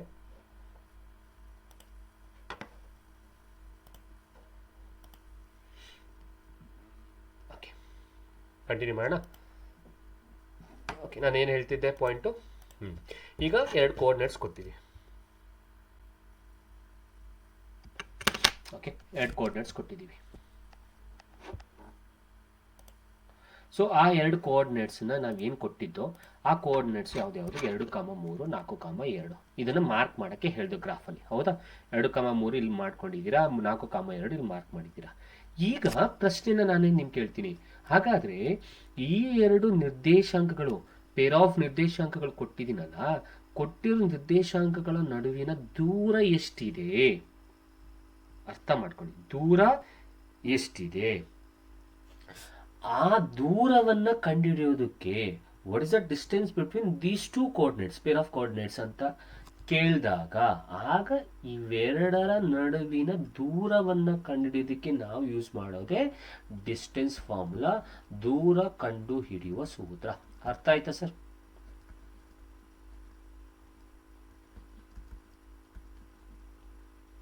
ಸಿಂಪಲ್ ನಾನು ಹೇಳಿದ್ದು, ಒಂದು ಗ್ರಾಫ್ ಇರುತ್ತೆ, ಗ್ರಾಫಲ್ಲಿ ಕೋಆರ್ಡಿನೇಟ್ಸ್ ಇರುತ್ತೆ, ಇಲ್ಲೊಂದು ಕೋಆರ್ಡಿನೇಟ್ಸ್ ಇರುತ್ತೆ, ಇಲ್ಲೊಂದು ಕೋಆರ್ಡಿನೇಟ್ಸ್ ಇರುತ್ತೆ ಅಂತಂದರೆ ಆ ಕೋಆರ್ಡಿನೇಟ್ಸ್ಗಳ ಮಧ್ಯದಲ್ಲಿ ಇರುವ ಡಿಸ್ಟೆನ್ಸನ್ನು ಕಂಡುಹಿಡಿಯೋದಕ್ಕೆ, ಅರ್ಥ ಆಯ್ತಾ, ದೂರವನ್ನು ಕಂಡುಹಿಡಿಯೋದಕ್ಕೆ ಆಗ ಡಿಸ್ಟೆನ್ಸ್ ಫಾರ್ಮುಲಾ ಯೂಸ್ ಮಾಡ್ತೀವಿ. ಸರಿನಾ? ಫಾರ್ಮುಲಾ ಅಂದ ತಕ್ಷಣ ಫಾರ್ಮುಲಾ ಇರಲೇಬೇಕಲ್ವಾ? ಹೌದು, ಫಾರ್ಮುಲಾ ಏನು ಅಂತ ಹೇಳ್ತೀನಿ ನಾನು. ಸೊ ಇಲ್ಲಿ ಈಗ ಅರ್ಥ ಆಯ್ತಾ ಈ ಗ್ರಾಫ್ನ ಬಗ್ಗೆ ಇನ್ ಡೀಟೇಲ್ ಆಗಿ ಯಾಕೆ ನಾನು ಹೇಳಿದೆ, ಡೀಟೇಲ್ ಆಗಿ ಬೇಸಿಂದ ಯಾಕೆ ಹೇಳ್ತೀನಿ ಅಂತಂದರೆ, ನೋಡಿ ಆ ಕೋಡ್ನ ಈಗ ಫಾರ್ ಎಕ್ಸಾಂಪಲ್ ಡೈರೆಕ್ಟಾಗಿ ತೊಗೊಂಡ್ಬಿಟ್ಟಿದ್ರೆ ಡಿಸ್ಟೆನ್ಸ್ ಫಾರ್ಮುಲಾ ಅಂತ ಅನ್ನೋದನ್ನ ನಿಮ್ಗೆ ಗೊತ್ತಾಗ್ತಿರ್ಲಿಲ್ಲ ಯಾಕೆ ಯೂಸ್ ಮಾಡ್ತೀವಿ ಅಂತ. ಸೊ ಆ ಕೋಆರ್ಡಿನೇಟ್ಸ್ಗಳ ಮಧ್ಯೆ ಇರುವ ಡಿಸ್ಟೆನ್ಸನ್ನು ಕಂಡುಹಿಡಿಯೋಕ್ಕೋಸ್ಕರ ಯೂಸ್ ಮಾಡೋಕ್ಕೆ ಡಿಸ್ಟೆನ್ಸ್ ಫಾರ್ಮುಲಾ ಯೂಸ್ ಮಾಡ್ತೀವಿ ಅಂತ ಹೇಳೋ ಕಾರಣಕ್ಕೋಸ್ಕರ ನಾವು ಅದರ ಗ್ರಾಫ್ನ ಬಗ್ಗೆ, ಕಾರ್ಟೇಶಿಯನ್ ಪದ್ಧತಿ ಬಗ್ಗೆ ಡೀಟೇಲ್ ಆಗಿ ಕಲ್ತ್ಕೊಂಡು ಅನ್ನೋವಂಥದ್ದು. ಓಕೆ, ಸೊ ಇಲ್ಲಿ ಕೊಟ್ಟಿರೋ ಕೋಆರ್ಡಿನೇಟ್ಸು ಯಾವ್ದ್ಯಾವುದು 2, 3, 4, 2 ಅಂದರೆ ಇಲ್ಲಿ 2 ಕೊಟ್ಟಿದ್ದೀವಿ ನಾವು, ಅಂದರೆ ಸೊ 2 ಪೇರ್ಸ್ ಕೊಟ್ಟಿದ್ದೀವಿ ಅಂತ ಅಂದ್ಕೊಳ್ಳಿ. ಹೌದಾ? ಸೊ 2 ಪೇರ್ಸ್ ಕೊಟ್ಟಿದ್ದೀವಿ ಅಂತಂದರೆ ಯಾವಾಗಲೂ ನಮಗೆ ಅದನ್ನು ನಾವು ಏನಂತ ತಗೋಬೇಕು ಅಂತಂದರೆ, ಇದನ್ನು ನಾವು x1 ಅಂತ ತಗೋಬೇಕು, ಇದನ್ನು y1 ಅಂತ ತಗೋಬೇಕು, ಇದನ್ನು ನಾವು x2 ಅಂತ ತಗೋಬೇಕು, ಇದನ್ನು y2 ತಗೋಬೇಕು. ಅಂದರೆ ಇಲ್ಲಿ ಇದೆಯಲ್ಲ ಇದು x1 ಮೊದಲನೇದು ಕೊಟ್ಟಿರೋದು, ಇದನ್ನು x2 y2. ಸೊ ಅದರ ಅರ್ಥ ಏನು ಅಂತಂದರೆ, ಒಂದು ಪ್ಲಾಮಲ್ಲಿ ನಿಮಗೆ ಅಥವಾ ಯಾವುದೋ ಒಂದು ಕಾರ್ಟೇಶಿಯನ್ ಪದ್ಧತಿಯಲ್ಲಿ, ಕಾರ್ಟೇಶಿಯನ್ ಪ್ಲೇನಲ್ಲಿ ಕೋಆರ್ಡಿನೇಟ್ಸ್ನ ನಾವು ಹಿಂಗೆ ಕೊಡ್ತೀವಿ. ಅದು ಯಾವಾಗಲೂ 2, 3, 4, 2 ಇರುತ್ತೆ ಅಂತಲ್ಲ. ಒಟ್ಟಲ್ಲಿ x1 y1 ಅನ್ನುವಂತಹ ಕೋಆರ್ಡಿನೇಟ್ಸು ಮತ್ತು x2 y2 ಅಂತ ಈ ರೀತಿ 2 ಪೇರ್ ಆಫ್ ಕೋಆರ್ಡಿನೇಟ್ಸ್ನ ಕೊಟ್ಟಾಗ ಇವುಗಳ ನಡುವಿನ ದೂರವನ್ನು ಕಂಡುಹಿಡಿಯೋದಕ್ಕೆ, ಡಿಸ್ಟೆನ್ಸನ್ನು ಕಂಡುಹಿಡಿಯೋದಕ್ಕೆ ನಾವು ಡಿಸ್ಟೆನ್ಸ್ ಫಾರ್ಮುಲಾವನ್ನು ಯೂಸ್ ಮಾಡ್ತೀವಿ ಅನ್ನುವಂಥದ್ದು ಅಷ್ಟೇ. ಡನ್? ಹಾಗಾದರೆ ಡಿಸ್ಟೆನ್ಸ್ ಫಾರ್ಮುಲಾ ಅಂತ ಇದ್ದೀವಿ ಅಂತಂದರೆ ಅದು ಫಾರ್ಮುಲಾ ಇರಲೇಬೇಕಲ್ವಾ? ಏನದು ಸೂತ್ರ? ಆ ಸೂತ್ರವೇ ಇಲ್ಲಿ ಕಾಣಿಸ್ತಾ ಇರುವಂಥದ್ದು. D is equals to under root of x2 minus x1 whole square plus y2 minus y1 whole square ಅನ್ನುವಂಥದ್ದು. ಸರಿನಾ ಸರ್? ಸೊ ಇನ್ನೊಮ್ಮೆ ಹೇಳ್ಬಿಡ್ತೀನಿ, D is equals to x2 minus x1 whole square plus y2 minus y1 whole square. ಸರಿ, ಇಲ್ಲಿ ಏನು ಬರ್ದೋ ನಾವು ಅದರಲ್ಲಿ ಯಾವ್ಯಾವ ಆಲ್ಫಾಬೆಟ್ ಏನೇನು ಹೇಳುತ್ತೆ ಅಂತ ಅನ್ನೋದನ್ನ ನೋಡೋದಾದರೆ ಸಿಂಪಲ್ ನೋಡಿ. ಡಿ ಅಂದರೆ ಏನು? ಡಿ ಅಂತಂದರೆ ಈಗಾಗಲೇ ಗೊತ್ತಾಯಿತು ನಿಮಗೆ, ಅದೇ ಡಿಸ್ಟೆನ್ಸ್ ಅಂತ. ಹಾಗಾದ್ರೆ x2 ಅಂದರೆ ಏನು, x1 ಅಂದರೆ ಏನು, y2 ಅಂದರೆ ಏನು, y1 ಅಂದರೆ ಏನು? ಓಕೆ, ಸೊ ಈಗ ತಾನೇ ಹೇಳಿದ್ನಲ್ಲ, ಈಗ ಪಾಯಿಂಟಲ್ಲಿ ನಾವು ಅಕಸ್ಮಾತ್ ನೋಡಿ, ಇಲ್ಲಿ ಪಾಯಿಂಟಲ್ಲಿ ಈ ಎ ಕೋಆರ್ಡಿನೇಟ್ಸ್ನ ಇಲ್ಲಿ ಮಾರ್ಕ್ ಮಾಡಿದ್ದೀವಿ, ಅದು x1 y1 ಆಗಿದ್ದರೆ, ಬಿ ಕೋಆರ್ಡಿನೇಟ್ನ ಮಾರ್ಕ್ ಮಾಡಿದರೆ ಅದು x2 y2 ಆಗಿದ್ದರೆ, ಅವುಗಳ ನಡುವಿನ ದೂರವನ್ನೇ ತಾನೇ ಕಂಡುಹಿಡಿಯೋಕ್ಕೆ ನಾವು ಯೂಸ್ ಮಾಡ್ತಾ ಇರೋದು. ಹಾಗಾದರೆ ನಮಗೆ ಕೋಆರ್ಡಿನೇಟ್ಸ್ ಏನು ಕೊಡ್ತಾರೆ ಅದೇ x1 y1 ಮತ್ತು x2 y2. ಸರಿನಾ?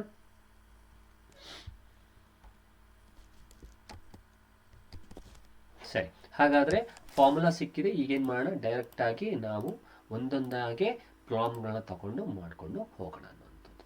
ಓಕೆ, ಸೊ ಒಂದೊಂದಾಗೆ ನೋಡೋದಾದರೆ ಸಿಂಪಲ್ ನೋಡಿ, ಫಾರ್ಮುಲಾ ಇದು. ಇನ್ನೊಂದು ಫಾರ್ಮುಲಾ ಇದೆ ಇಲ್ಲಿ, ಬಿಂದುಗಳ ನಡುವಿನ ದೂರ ಅಂತ. ಇದೇನು ಅನ್ನೋದನ್ನ ಹೇಳ್ತೀನಿ ನಾನು. ನೋಡಿ, ಗ್ರಾಫ್ನಲ್ಲಿ ಏನು ಕಾರ್ಟೇಶನ್ ಇದೆ, ಈಗ ಇಲ್ಲೊಂದು ಪಾಯಿಂಟ್ ಕೊಟ್ಟ, ಇಲ್ಲೊಂದು ಪಾಯಿಂಟ್ ಕೊಟ್ಟ ಸರ್, ಇವುಗಳ ನಡುವಿನ ದೂರವನ್ನು ಕಂಡುಹಿಡಿಯೋದಕ್ಕೆ ನಾವು ಯೂಸ್ ಮಾಡಿದ್ದು ಡಿಸ್ಟೆನ್ಸ್ ಫಾರ್ಮುಲಾ, ಈಗ ಕಲ್ತಿದ್ದು. ಅದೇ ಅಕಸ್ಮಾತ್ ಈ ಗ್ರಾಫ್ನಲ್ಲಿ ನಿಮಗೆ ಒಂದು ಯಾವುದೋ ಪಾಯಿಂಟ್ ಕೊಟ್ಬಿಟ್ಟು ಅದು ಆರಿಜಿನಿಂದ ಎಷ್ಟು ದೂರದಲ್ಲಿದೆ, ಆರಿಜಿನ್ ಅಂತಂದರೆ ಮೂಲ ಬಿಂದುವಿನಿಂದ ಎಷ್ಟು ದೂರದಲ್ಲಿದೆ ಅನ್ನೋದನ್ನ ನೋಡಬೇಕು ಅಂದರೆ, ಅಥವಾ ಅನ್ನೋದನ್ನ ಫೈಂಡ್ ಔಟ್ ಮಾಡಬೇಕು ಅಂತಂದರೆ, ಆಗ ನಾವು ಯೂಸ್ ಮಾಡುವ ಸೂತ್ರವೇ ಏನು ಅನ್ನೋದನ್ನ ನೋಡೋದಾದರೆ ಮೂಲ ಬಿಂದುವಿನ ನಡುವಿನ ದೂರ. ಅರ್ಥ ಆಗ್ತಿದೆಯಾ? ಮೂಲ ಬಿಂದುವಿನ ನಡುವಿನ ದೂರ ಅಂದರೆ ಸೆಂಟ್ರಿಂದ, ಆರಿಜಿನಿಂದ ಎಷ್ಟು ದೂರದಲ್ಲಿದೆ ಅಂತ ಕಂಡುಹಿಡಿಯೋದಾದರೆ ಇಂಗ್ಲೀಷ್ನಲ್ಲಿ distance from the origin. Distance from the origin sir, ಮತ್ತೆ ಫಸ್ಟ್ ಹೇಳಿದ್ದು ಹೇಳ್ತೀನಿ, ಒಂದು ನಿಮಿಷ. Distance from the origin first ಹೇಳಿದ್ದು ಆ ಎರಡು ಕೋಆರ್ಡಿನೇಟ್ಸ್ಗಳು, ಬಟ್ ಈಗ ಹೇಳ್ತಿರೋದು ಆರಿಜಿನಿಂದ ಎಷ್ಟು ದೂರದಲ್ಲಿ ಇದೆ. ಆಗ ನಾವು ಯೂಸ್ ಮಾಡೋ formula D is equals to under root of x square plus y square. ಇಷ್ಟೇ, x square plus y square. Done? ಅರ್ಥ ಆಯ್ತಾ? ಕ್ಲಿಯರಾ? ಸೊ ಮೊದಲನೇದು ಎರಡು ಕೋಆರ್ಡಿನೇಟ್ಸ್ನ ನಡುವಿನ ಡಿಸ್ಟೆನ್ಸ್ನ ಫೈಂಡ್ ಔಟ್ ಮಾಡೋಕ್ಕೆ. ಇನ್ನೊಂದು ಏನು ಕೊಟ್ಟಿರ್ತಾರೆ ಆ ಕೋಆರ್ಡಿನೇಟ್ಸು ಅಥವಾ ನಿರ್ದೇಶಾಂಕಗಳು ಅದು ಆರಿಜಿನಿಂದ ಎಷ್ಟು ದೂರದಲ್ಲಿ ಇದೆ ಅಂತ ಫೈಂಡ್ ಔಟ್ ಮಾಡೋಕ್ಕೆ.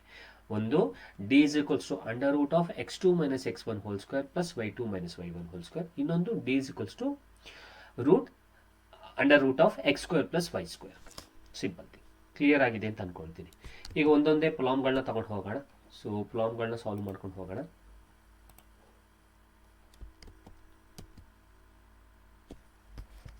ಓಕೆ, ಸೊ ಸಿಂಪಲ್ ಕ್ವಶನ್ ನೋಡಿ. Find the distance between the 2 points A of 1, 2 B of -2, 2. ನೋಡಿ, ಈ ಥರ ಗ್ರಾಫಲ್ಲಿ ಈ ಎರಡು ಕೋಆರ್ಡಿನೇಟ್ಸ್ ಕೊಟ್ಟಿದ್ದಾರೆ. ಆ ಕೋಆರ್ಡಿನೇಟ್ಸ್ನ ನಾವು ಗ್ರಾಫಲ್ಲಿ ಹಾಕಿದ್ದೋ. ಈಗ ಆ ಕೋಆರ್ಡಿನೇಟ್ಸ್ನ ನಡುವಿನ ದೂರವನ್ನು ಕಂಡುಹಿಡಿಯೋದು ಹೇಗೆ ಅನ್ನೋದನ್ನ ನೋಡೋಣ ಈಗ. ಓಕೆ, ಮೊದಲನೇದು ಪ್ರಶ್ನೆ ಏನಿದೆ? A of 1, 2 B of -2, 2. ನಾನು ಏನು ಹೇಳಿದೆ? ಕೊಟ್ಟಿರೋದ್ರಲ್ಲಿ ಮೊದಲನೇ ಕೋಆರ್ಡಿನೇಟ್ಸು ಏನೂ ಇಲ್ಲ. ಮೊದಲನೇ ಕೋಆರ್ಡಿನೇಟ್ಸು x1 ಆಗುತ್ತೆ, y1 ಆಗುತ್ತೆ. ಎರಡನೇ ಕೋಆರ್ಡಿನೇಟ್ಸು x2 ಆಗುತ್ತೆ, y2. ಇದರ ಅರ್ಥ ಏನು? x1ನ ಬೆಲೆ 1, y1ನ ಬೆಲೆ 2, x2ನ ಬೆಲೆ -2, y2ನ ಬೆಲೆ 2. ಅವ್ರೇನು ಕೇಳಿದ್ದಾರೆ? ಆ ಬಿಂದುಗಳ ನಡುವಿನ ದೂರ ಕಂಡುಹಿಡಿಯಕ್ಕಿರೋ ಸೂತ್ರ ಏನು? ಒಂದ್ಸಲ ಬರೆದು ಬಿಡ್ತೀನಿ, ನೆಕ್ಸ್ಟ್ ಸಲದಿಂದ ಬರೆಯಲ್ಲ. x2 minus x1 whole square plus y2 minus y1 whole square.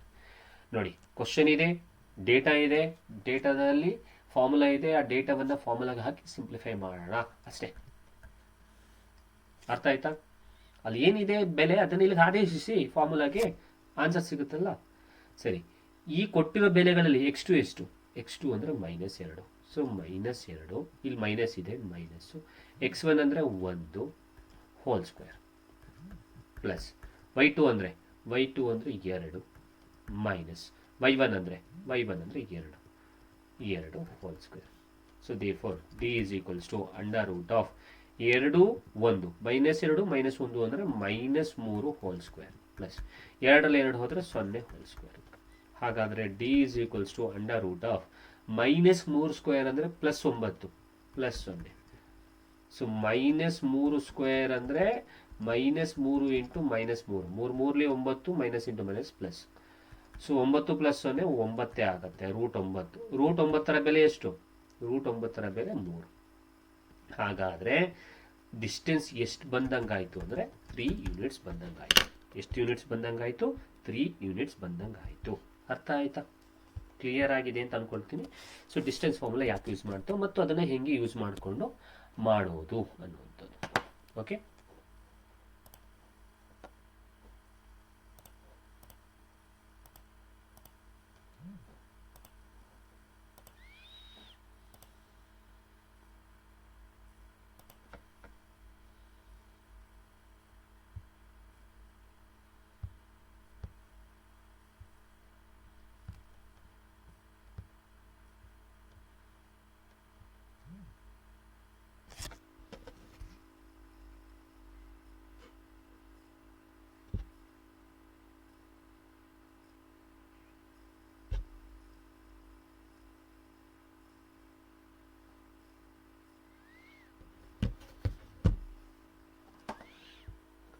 ಸರಿ, ನೆಕ್ಸ್ಟ್ ಕ್ವಶನ್ಗೆ ಹೋಗೋಣ.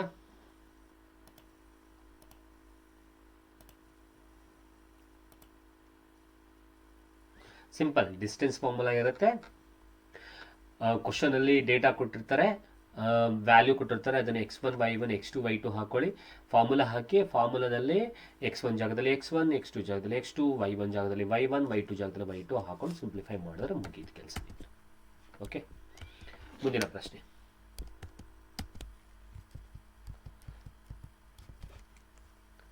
ಎರಡನೇ ಎಕ್ಸಾಂಪಲ್ ತಗೊಳ್ಳೋಣವಾ?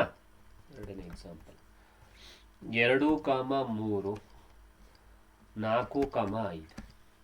ಸೊ ಏನು ಮಾಡಿ, ಇದನ್ನು x1 y1, ಇದನ್ನು x2 y2.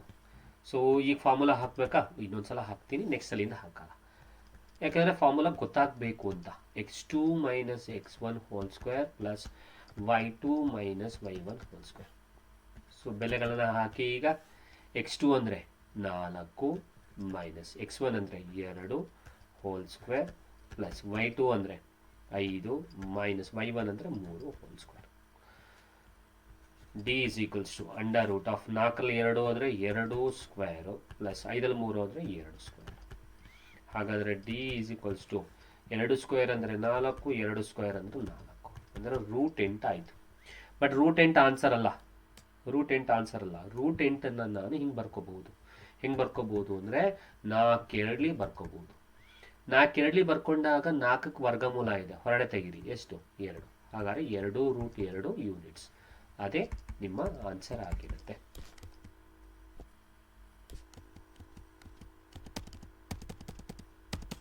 Okay, easy topic ಇದೆಲ್ಲ, ತುಂಬ ಈಸಿ ಟಾಪಿಕ್. ಡಿಸ್ಟೆನ್ಸ್ ಒನ್ಸ್ ನಿಮಗೆ ಅರ್ಥ ಆಯಿತು ಅಂತಂದರೆ ಈಸಿ ಆಗುತ್ತೆ. ಓಕೆ,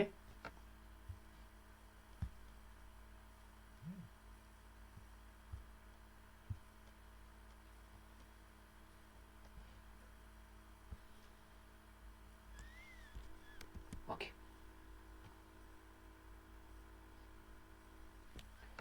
ಏನಾಯಿತು? ನೆಕ್ಸ್ಟ್ ಇನ್ನೊಂದು ಮೈನಸ್ ಇರೋ ತಗೊಂಡು ಮಾಡೋಣ. Example number 3. -3, -4, -5, -6. ಇಲ್ಲಿ ಜೋಪಾನ ಮೈನಸ್ ಇದೆ. ಮೈನಸ್ ಇದ್ದಾಗ ಸ್ವಲ್ಪ ಜೋಪಾನ ಮಾಡ್ಕೊಳ್ಳಿ, ಯಾಕೆಂದರೆ ಮಾಡಬೇಕಾದ್ರೆ ಮೈನಸ್ ಇಂಟು ಮೈನಸ್ ಪ್ಲಸ್ ಆಗುತ್ತೆ. ಆ ಚಿಹ್ನೆಗಳು ಏನಾಗುತ್ತೆ ಅನ್ನೋದು ತಗೊಂಡು ಮಾಡಬೇಕಾಗುತ್ತೆ. ಸೊ ಏನಾಯಿತು, ಈಗ ಇದನ್ನು x1 ಅಂತ ಕೊಡಿ, ಇದು y1, ಇದು x2 ಅಂತ ಕೊಡಿ, ಇದು y2. So D is equals to under root of, ಈ ಫಾರ್ಮುಲಾ ಹಾಕಲ್ಲ, x2 ಅಂದರೆ -5, ಫಾರ್ಮುಲಾದಲ್ಲಿ ಮೈನಸ್ ಇದೆ. x1 ಅಂದರೆ -3. ಸೊ ಇಲ್ಲೊಂದು ಮೈನಸ್ ಇದೆ, ಇಲ್ಲೊಂದು ಮೈನಸ್ ಇದೆ, ಮೈನಸ್ಸು ಪ್ಲಸ್ ಆಯಿತು. ಸೊ -5 + 3 ಹೋಲ್ ಸ್ಕ್ವೇರ್ ಆಯಿತು. ಪ್ಲಸ್ y2 ಅಂದರೆ -6, ಮೈನಸ್ y1 ಅಂದರೆ -4, ಇಲ್ಲೊಂದು ಮೈನಸ್ ಇದೆ, ಇಲ್ಲೊಂದು ಮೈನಸ್ ಇದೆ, ಹಾಗಾದ್ರೆ ಇದು ಪ್ಲಸ್ ಆಗುತ್ತೆ, +4 whole square. So D is equals to under root of 5ರಲ್ಲಿ 3 ಹೋದರೆ, ಯಾಕಂದರೆ -5 + 3, ಸೊ 5ರಲ್ಲಿ 3 ಕಳೀರಿ, 5ರಲ್ಲಿ 3 ಹೋದರೆ -2 ಹೋಲ್ ಸ್ಕ್ವೇರ್, ಪ್ಲಸ್ 6ರಲ್ಲಿ 4 ಹೋದರೆ -6 + 4, ಸೊ -2 ಹೋಲ್ ಸ್ಕ್ವೇರ್. ಹಾಗಾದರೆ d is equals to under root of 2 square ಅಂದರೆ 4, 2 ಸ್ಕ್ವೇರ್ ಅಂದರೆ 4, ಎಗೇನ್ √8 ಅಂದರೆ ನಾವೇನನ್ನು ಬರಿಬೋದು, 2√2 ಯೂನಿಟ್ಸ್.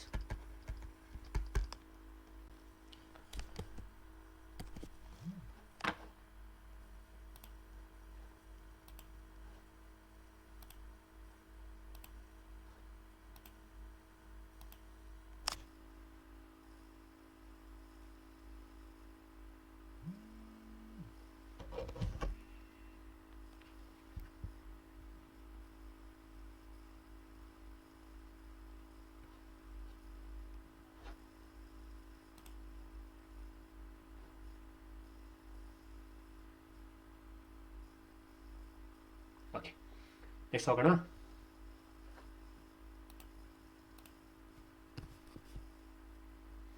ನೆಕ್ಸ್ಟ್ ಇದರಲ್ಲಿ ನಾನು ಈಗಾಗಲೇ ಹೇಳ್ತಾ ಇದ್ದಂಗೆ 2 ಥರ ಬರುತ್ತೆ. ಒಂದು, ಈಗ ನಾವು MCQಸ್ನು ತೊಗೊಂಡು ಮಾಡ್ತೀವಿ ಮತ್ತು ಡಿಸ್ಕ್ರಿಪ್ಟಿವ್ನು ತೊಗೊಂಡು ಮಾಡ್ತೀವಿ ಅಂತ ನಾನು ಹೇಳಿದೆ.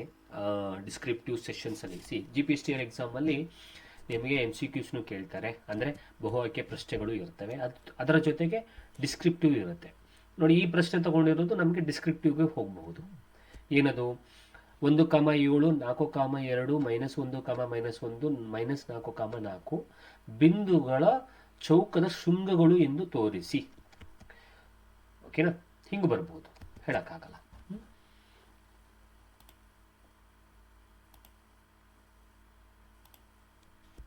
ಸೊ ಏನದು ಪ್ರಶ್ನೆಗಳು? ಕನ್ನಡದಲ್ಲಿ ಆಗಿದೆ, ಇಂಗ್ಲಿಷ್ನಲ್ಲಿ. Show that 1, 7, 4, 2, -1, -1, -4, 4 are the vertices of a square. ಓಕೆನಾ ಸರ್? ನೀವು ಸ್ಕ್ವೇರ್ ಬಗ್ಗೆ ಮಾತಾಡ್ತಿದ್ದೀರಾ, ಬಟ್ ಇಲ್ಲಿ ಡಿಸ್ಟೆನ್ಸ್ ಫಾರ್ಮುಲಾ ಹೆಂಗೆ ಯೂಸ್ ಆಗುತ್ತೆ ಅನ್ನೋದನ್ನು ನಾವು ಹೇಳೋದಾದ್ರೆ, ಹೌದು, ಇದಕ್ಕೆ ನಾವು ಡಿಸ್ಟೆನ್ಸ್ ಫಾರ್ಮುಲಾನೇ ಯೂಸ್ ಮಾಡಬೇಕು. ಡಿಸ್ಟೆನ್ಸ್ ಫಾರ್ಮುಲಾದ ಒಳಗೆ ಬರುವ ಕಾನ್ಸೆಪ್ಟ್ ಆಗಿರೋದ್ರಿಂದನೇ ಈ ಕಾನ್ಸೆಪ್ಟ್ನ ತಗೊಂಡಿದ್ದು. ಹೇಗೆ ಸರ್? ನೋಡಿ, ಇದು A ಪಾಯಿಂಟು, ಇದು B ಪಾಯಿಂಟು, ಇದು C, ಇದು D.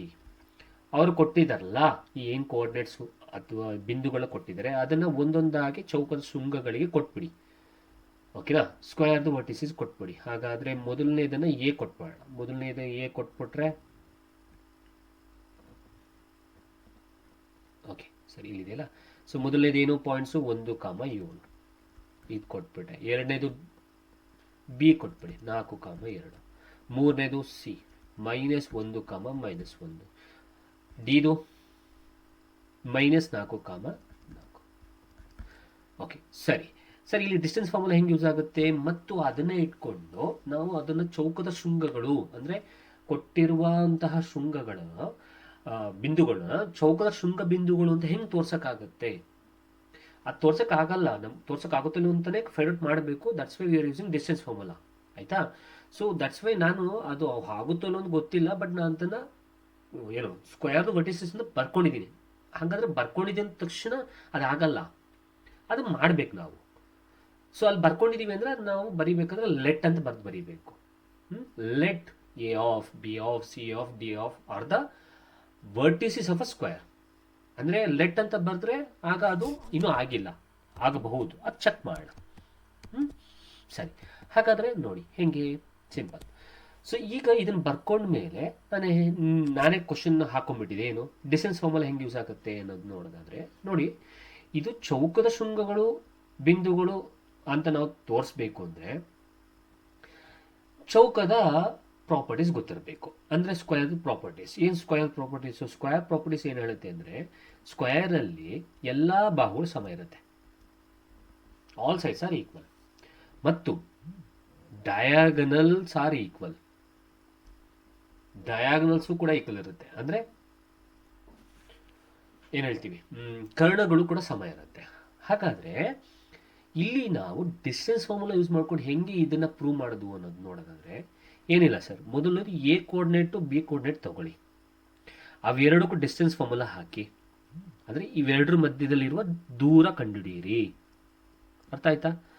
ಸೊ ದೂರ ಕಂಡುಹಿಡಿದ್ಬಿಟ್ಟು ಏನು ಮಾಡಿ, ಆನ್ಸರ್ ಬರುತ್ತೆ ಇಟ್ಕೊಳ್ಳಿ. ನೆಕ್ಸ್ಟು ಬಿ ಸಿ ಕೋಆರ್ಡಿನೇಟ್ ತಗೊಳ್ಳಿ, ಇವೆರಡಕ್ಕೆ ಡಿಸ್ಟೆನ್ಸ್ ಫಾರ್ಮುಲಾ ಹಾಕಿ ಆನ್ಸರ್ ಬರುತ್ತೆ ಇಟ್ಕೊಳ್ಳಿ. ಈ ನೆಕ್ಸ್ಟು ಡಿ ಸಿ ತಗೊಳ್ಳಿ, ಬಿ ಸಿ ಆಯಿತು, ಡಿ ಸಿ ಕೋಆರ್ಡಿನೇಟ್ಸ್ ತಗೊಳ್ಳಿ, ಡಿಸ್ಟೆನ್ಸ್ ಫಾರ್ಮುಲಾ ಹಾಕಿ ಆನ್ಸರ್ ಬರುತ್ತೆ ಇಟ್ಕೊಳ್ಳಿ. ನೆಕ್ಸ್ಟು ಇದಕ್ಕೆ ಹಾಕಿ ಎ ಡಿಗೆ ಆನ್ಸರ್ ಬರುತ್ತೆ ಇಟ್ಕೊಳ್ಳಿ. ಆಮೇಲೆ ಏನು ಮಾಡಿ, ಎಲ್ಲ ಆನ್ಸರ್ಸ್ನು ಚೆಕ್ ಮಾಡಿ. ಆಗ ಎಲ್ಲ ಆನ್ಸರ್ಸ್ಗಳು ಸಮ ಇತ್ತು ಅಂತಂದರೆ ಆ ತಕ್ಷಣ ನಾವು ಸ್ಕ್ವೇರ್ ಅಂತ ಹೇಳೋಕ್ಕಾಗಲ್ಲ. ಪುನಃ ಏನು ಮಾಡಬೇಕು, ಡಯಾಗನಲ್ನು ಚೆಕ್ ಮಾಡಬೇಕು. ಅರ್ಥ ಆಗ್ತಿದೆಯಾ? ಡಯಾಗನಲ್ ಅಂತಂದರೆ ಎ ಮತ್ತು ಸಿ ಕೋಆರ್ಡಿನೇಟ್ಸ್ ತಗೊಳ್ಳಿ, ಎ ಮತ್ತು ಸಿ ಕೋಆರ್ಡಿನೇಟ್ಸ್ ತಗೊಂಡು ಅದಕ್ಕೆ ಡಿಸ್ಟೆನ್ಸ್ ಫಾರ್ಮುಲಾ ಹಾಕಿ ಅದನ್ನು ಇಟ್ಕೊಳ್ಳಿ. ಆಮೇಲೆ ಎ ಸಿ ಆದಮೇಲೆ ಬಿ ಡಿ ಕೋಆರ್ಡಿನೇಟ್ಸ್ ತಗೊಳ್ಳಿ ಡಯಾಗನಲ್ದು, ಅದಕ್ಕೂ ಡಿಸ್ಟೆನ್ಸ್ ಫಾರ್ಮುಲಾ ಹಾಕಿ ಇಟ್ಕೊಳ್ಳಿ. ಆಮೇಲೆ ಚೆಕ್ ಮಾಡಿ ಡಯಾಗನಲ್ಸ್ ಈಕ್ವಲ್ ಇದೆಯಾ. 4 ಸೈಡ್ಸ್ಗೆ ಬರೋ ಆನ್ಸರು ಡಿಸ್ಟೆನ್ಸ್ ಫಾರ್ಮುಲಾ ಯೂಸ್ ಮಾಡಿಕೊಂಡು ಡಯಾಗನಲ್ಗೆ ಹಾಕೋ ಆನ್ಸರ್ಸು ಸೇಮ್ ಇದ್ದು ಅಂದರೆ ದೆನ್ ನಾವು ಮೇಲೆ ಕನ್ಕ್ಲೂಷನ್ ಸ್ಟೇಟ್ಮೆಂಟ್ ಕೊಡ್ಬೋದು. ಹೌದು, ಅದು ಎಂಥದ್ದಾಗಿರುತ್ತೆ, ಶೃಂಗ ಬಿಂದುಗಳಾಗಿರುತ್ತೆ. ಯಾವುದಕ್ಕೆ ಸ್ಕ್ವೇರ್ದು. ಅರ್ಥ ಆಯ್ತಾ? That's why we are using distance formula here. ಅರ್ಥ ಆಯ್ತಾ? ಓಕೆ, ಈಗ ನಾವು ಮಾಡ್ಕೊಂಡು ಹೋಗೋದಾದರೆ ಮೊದಲನೇದು ಯಾವ್ದು ತೊಗೊಳ್ಳೋಣ? ಕೋಆರ್ಡಿನೇಟ್ಸು ಎ ಮತ್ತು ಬಿ. ಎ ಬಿ ತೊಗೊಂಡು ಫಸ್ಟು ಎ ಕೋಆರ್ಡಿನೇಟ್ಸ್ ಏನು ಸರ್? 1,7. ಬಿ ಕೋಆರ್ಡಿನೇಟ್ಸ್ ಏನು ಸರ್? 4,2. ಇದು x1 ಆಗುತ್ತೆ, ಇದು y1, ಇದು x2 ಆಗುತ್ತೆ, ಇದು y2. ಸರಿ, ಡಿಸ್ಟೆನ್ಸ್ ಫಾರ್ಮುಲಾ ಹಾಕೋಣ. Distance formula is equals to √of x2 - x1 4 - 1 whole square plus y2 - y1 2 - 7 whole square is equals to, ನಾನು ಡೈರೆಕ್ಟಾಗಿ ಮಾಡ್ತೀನಿ ಇಲ್ಲಿ. 4ರಲ್ಲಿ 1 ಹೋದರೆ 3 ಸ್ಕ್ವೇರ್ ಮಾಡಿದ್ರೆ 9 ಪ್ಲಸ್ 7ರಲ್ಲಿ 2 ಹೋದರೆ 5, ಯಾವ 5? -5 ಸ್ಕ್ವೇರ್ ಅಂದರೆ 25. ಅರ್ಥ ಆಯ್ತಾ? 25 + 9 ಅಂದರೆ √34. ಇದು ಯಾವುದ್ರದ್ದು ಸರ್? ಎ ಬಿದು. ಸೊ ಹಾಗಾದ್ರೆ ಡಿ ಅಂತ ಬರ್ಕೊಳ್ಳೋದು ಬೇಡ, ನಾವಿಲ್ಲಿ ಏನಂತ ಬರ್ಕೊಳ್ಳೋಣ?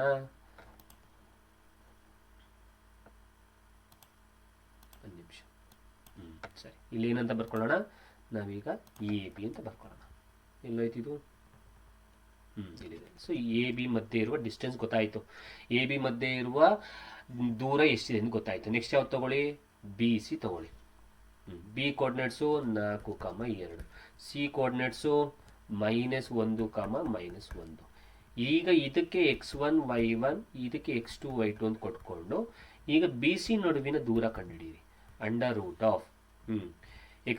x2 ಅಂದರೆ -1 -4 ಆಯಿತು, ಪ್ಲಸ್ y2 ಅಂದರೆ -1, ಸೊ -1, y1 ಅಂದರೆ 2,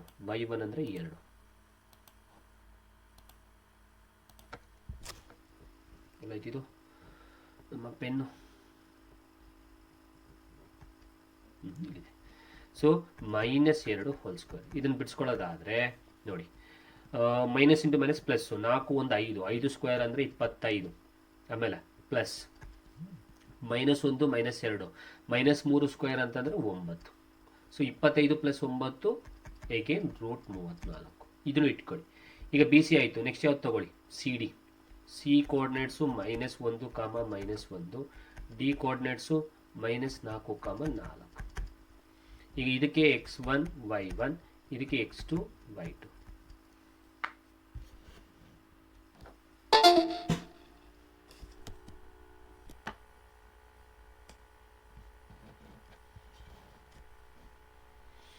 ಸರಿ, ಈಗ ನಾವು ಯಾವುದಕ್ಕೆ ಸಿ ಡಿಗೆ ಹಾಕಬೇಕು. ಒಂದು ನಿಮಿಷ.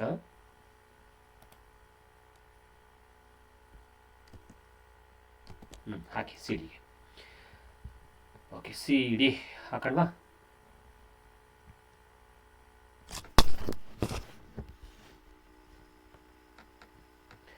ಸೊ ಸಿ ಡಿ ಬೇಕಲ್ವಾ. ಸಿ ಡಿ = √, ಹೇಳಿ, x2 ಅಂದರೆ -4, x1 ಅಂದರೆ -1, minus into minus +1 plus y2 ಅಂತಂದರೆ 4, y1 ಅಂದರೆ -1, ಮೈನಸ್ ಮೈನಸ್ ಪ್ಲಸ್ ಆಗುತ್ತೆ, ಸೊ +1 ಹಾಗಾದರೆ ಸಿ ಡಿ ಏನಾಗುತ್ತೆ ನೋಡಿ, 4 1 ಹೋದರೆ 3 ಸ್ಕ್ವೇರ್, 3 ಸ್ಕ್ವೇರ್ ಅಂದರೆ 9, 4 + 1 5, 5 ಅಂದರೆ 25. ಏಕೇನು ಇದು ಕೂಡ √34 ಬರ್ತಾ ಇದೆ. ಆಲ್ಮೋಸ್ಟ್ ಬಾಹುಗಳು ಸಮ ಬರ್ತಾ ಇದೆ, ನೋಡೋಣ. ಸರಿ, ನೋಡಿ ಈಗ ನೆಕ್ಸ್ಟು ಈಗ ಯಾವ್ದು ತಗೊಳ್ಳೋಣ. ಈಗ ಯಾವ್ದು ತಗೋಬೇಕು, ಈಗ ನಾವು ತಗೋಬೇಕಾಗಿರುವಂಥದ್ದು ಡಿ ಎ.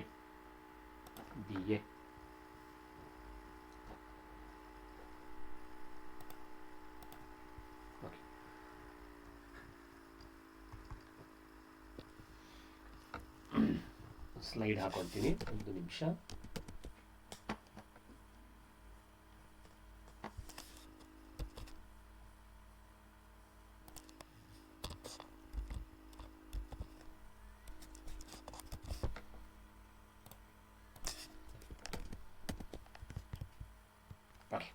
ಈಗ ಯಾವ್ದು ತೊಗೊಳ್ಳೋಣ, D A. So D coordinates ಯಾವುದು ಸರ್, ಡಿ ಕೋಆರ್ಡಿನೇಟ್ಸ್ ಎಲ್ಲಿ ಇದೆ, -4, -4, -4. ಎ ಕೋಆರ್ಡಿನೇಟ್ಸು 1, 7. ಈಗ ಇದರಲ್ಲಿ ಇದನ್ನ x1 y1, ಇದನ್ನ x2 y2.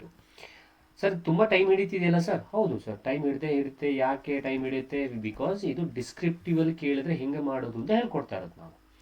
ಸೊ 1 -4 ಅಂದರೆ minus into minus +4 plus y2 ಅಂದರೆ 7 -4 ಹಾಗಾದರೆ ಇಲ್ಲಿ 4 1 5 ಸ್ಕ್ವೇರ್ ಅಂದರೆ 25, ಪ್ಲಸ್ 7 4 ಹೋದರೆ 3 ಸ್ಕ್ವೇರ್ ಅಂದರೆ 9, ಸೊ √34. ಹಾಗಾದರೆ ಎಲ್ಲ ಬಾಹುಗಳ ಬೆಲೆ ಸೊ √34 ಬರ್ತಾ ಇದೆ. ಹಾಗಾದರೆ can we right like this. So A B ಅನ್ನೋದು ಬಿ ಸಿಗೆ ಮತ್ತು ಸಿ ಡಿಗೆ ಮತ್ತು ಡಿ ಎಗೆ ಈಕ್ವಲ್ ಇದೆ. ಬಟ್ ಬಾಹುಗಳ ಈಕ್ವಲ್ ಇದೆ ಅಂದ ತಕ್ಷಣ ನಾವು ಡಿಸೈಡ್ ಮಾಡಬಾರ್ದು ಏನಂತ, ಸ್ಕ್ವೇರ್ ಅಂತ. ಅಂದರೆ ಕೊಟ್ಟಿರೋ ಬಿಂದುಗಳು ಆ ಸ್ಕ್ವೇರ್ ವರ್ಟಿಸಿಸ್ ಅಂತ ನಾವು ಕನ್ಫರ್ಮೇಷನ್ಗೆ ಬರಬಾರ್ದು. ಯಾಕೆ ಅಂತಂದರೆ ನಾವು ಇನ್ನು ಏನು ಫೈಂಡ್ ಔಟ್ ಮಾಡಬೇಕು, ಡಯಾಗನಲ್ಲು ಈಕ್ವಲ್ಲ ಅಂತ ಕಂಡುಹಿಡಿಬೇಕು.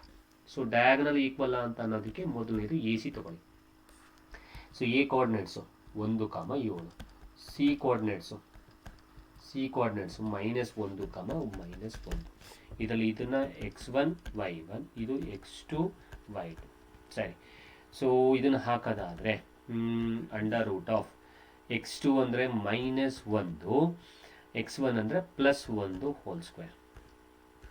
ಪ್ಲಸ್ y2 ಅಂತಂದರೆ -1 ಪ್ಲಸ್ y2 ಮೈನಸ್ y1 ಅಲ್ವಾ, y2 minus y1, so -7 whole square. ಹಾಗಾದ್ರೆ ಇದನ್ನು ಸಿಂಪ್ಲಿಫೈ ಮಾಡೋದಾದರೆ 1ರಲ್ಲಿ 1 ಹೋದರೆ 0 ಸ್ಕ್ವೇರ್ ಅಂದರೆ ಬಿಟ್ಟು ಹಾಕಿ ಬೇಡ, 1 7 8 ಸ್ಕ್ವೇರ್ ಬರುತ್ತೆ ಇಲ್ಲಿ. -8 ಸ್ಕ್ವೇರ್ ಅಂತಂದರೆ 64 ಅಂತಂದರೆ 64ರ ವರ್ಗಮೂಲ 8 ಯೂನಿಟ್ಸ್. -1 ಓಕೆ ಸಾರಿ +1 ಅಲ್ಲ ಅಲ್ಲಿ, ಅದೇ ಅಂದ್ಕೊಂಡೆ, ಸಾರಿ ಎಲ್ಲೈತಿದು, ಇಲ್ಲಿ ಪ್ಲಸ್ ಅಲ್ಲ ಇದು, ಹಾಗಾದ್ರೆ ಇದು ಇಷ್ಟು ಬರಲ್ಲ. ಯಾಕೆಂದರೆ ಫಾರ್ಮುಲಾ ಏನು ಹೇಳುತ್ತೆ, x2 minus x1 whole square, x2 minus x1 whole square, ಅರ್ಥ ಆಯ್ತಾ, plus y2 minus y1 whole square. ಹಾಗಾದರೆ ಇಲ್ಲಿ ನಮ್ಗೆ ಎಷ್ಟು ಬರುತ್ತೆ ಆನ್ಸರು ಅಂದರೆ -1 -1 ಅಂದರೆ -2 ಸ್ಕ್ವೇರ್, -2 ಸ್ಕ್ವೇರ್ ಅಂದರೆ 4 ಪ್ಲಸ್ ಮೈನಸ್ಸು ಪ್ಲಸ್ಸು 7 + 1 8 ಸ್ಕ್ವೇರ್ ಅಂದರೆ 64. ಹಾಗಾದ್ರೆ 64 + 4 ಅಂದರೆ √68. ಸರಿ, ಇದು ಎ ಸಿ ಆಯಿತು. ನೆಕ್ಸ್ಟ್ ಯಾವ್ದು ತೊಗೊಳ್ಳಿ, ಬಿ ಕೋಆರ್ಡಿನೇಟ್ಸ್ ಏನು, ಬಿ ಕೋಆರ್ಡಿನೇಟ್ಸು ನಿಮಗೆ 4,2. ಆಮೇಲೆ ಡಿ ಕೋಆರ್ಡಿನೇಟ್ಸು ನಿಮಗೆ -4,4. ಈಗ ಇದಕ್ಕೆ ಹಾಕಿ x1 y1 x2 y2. ಸರಿ, ಬಿ ಡಿಗೆ ಡಿಸ್ಟೆನ್ಸ್ ಫಾರ್ಮುಲಾ ಹಾಕೋದಾದರೆ x2 ಅಂದರೆ -4 ಹೋಲ್ ಸ್ಕ್ವೇರ್, ಯಾಕೆ x1 ಅಂದರೆ 4 ಪ್ಲಸ್ y2 ಅಂತಂದರೆ 4 ಮೈನಸ್ y1 ಅಂದರೆ 2 ಹೋಲ್ ಸ್ಕ್ವೇರ್. ಅದನ್ನು ಸಿಂಪ್ಲಿಫೈ ಮಾಡೋದಾದರೆ -4 -8 ಸ್ಕ್ವೇರ್ ಹಾಕಿದ್ರೆ 64 ಪ್ಲಸ್ 4ರಲ್ಲಿ 2 ಹೋದರೆ 2 ಸ್ಕ್ವೇರ್ ಮಾಡಿದ್ರೆ 4 √68. ಹಾಗಾದರೆ ಇಲ್ಲಿ ನಾವು ಇನ್ನೊಂದು ಪಾಯಿಂಟನ್ನು ಆ್ಯಡ್ ಮಾಡ್ಬೋದು ಈ ಸೈಡ್ಸ್ನ ಜೊತೆಗೆ. ಹೌದು, ಡಯಾಗನಲ್ಸು ಕೂಡ ಈಕ್ವಲ್ ಇದೆ, ಎ ಸಿಗೆ ಬಿ ಡಿ ಈಕ್ವಲ್ ಇದೆ. ಸೊ ಸೈಡ್ಸು ಈಕ್ವಲ್ ಬಂತು ಮತ್ತು ಡಯಾಗನಲು ಈಕ್ವಲ್ ಬಂತು. ಹಾಗಾದರೆ ಇಲ್ಲಿ ನಾವು ಒಂದು ಕನ್ಕ್ಲೂಷನ್ ಸ್ಟೇಟ್ಮೆಂಟ್ ಕೊಡ್ಬೋದು, ಏನಂತ ಅನ್ನೋದನ್ನು ನೋಡೋದಾದರೆ, ಶೃಂಗಬಿಂದುಗಳು ಏನು ಕೊಟ್ಟಿದ್ರು ಆ ಶೃಂಗಬಿಂದುಗಳು ಕೊಟ್ಟಿರೋ ಶೃಂಗಬಿಂದುಗಳು ಸ್ಕ್ವಯರ್ದು ಚೌಕದ ಶೃಂಗಬಿಂದುಗಳಾಗಿರುತ್ತೆ. ಕೊಟ್ಟಿರೋ ಬಿಂದುಗಳು ಚೌಕದ ಶೃಂಗಬಿಂದುಗಳಾಗಿರುತ್ತೆ. ಕೊಟ್ಟಿರುವ ಕೋಆರ್ಡಿನೇಟ್ಸು ಸ್ಕ್ವಯರ್ದು ವರ್ಟಿಸಿಸ್ ಆಗಿರುತ್ತೆ. ಯಾಕೆಂದರೆ ಸೈಡ್ಸಿಗೆ ಈಕ್ವಲ್ ಬಂದಿದೆ, ಡಯಾಗನಲ್ ಈಕ್ವಲ್ ಬಂದಿದೆ, ಹಾಗಾಗಿ ಅದು ಈಕ್ವಲ್ ಇರುತ್ತೆ ಅನ್ನುವಂಥ ಕಾನ್ಸೆಪ್ಟ್ನ ಬರೀಬಹುದು. ಮತ್ತು ಲಾಸ್ಟ್ ಕ್ಲಾರಿಫಿಕೇಶನ್ ಬರೆದ್ಬಿಡಿ, as the coordinates are vertices of a square. ನಿರ್ದೇಶಾಂಕಗಳು ಕೊಟ್ಟಿರುವ ಬಿಂದುಗಳು ಚೌಕದ ಶೃಂಗಬಿಂದುಗಳಾಗಿದೆ ಅನ್ನೋದನ್ನು ಲಾಸ್ಟಲ್ಲಿ ಬರೀಬೇಕು. ಆ್ಯಂಡ್ ಹೀಗೆ ನಾವು ಪ್ರಾಬ್ಲಮನ್ನು ಸಾಲ್ವ್ ಮಾಡಬೇಕು. ಐ ಹೋಪ್ ಪ್ರಾಬ್ಲಮ್ ನಿಮಗೆ ಅರ್ಥ ಆಗಿದೆ ಅಂತ ಅಂದ್ಕೊಳ್ತೀನಿ. This is about the descriptive part.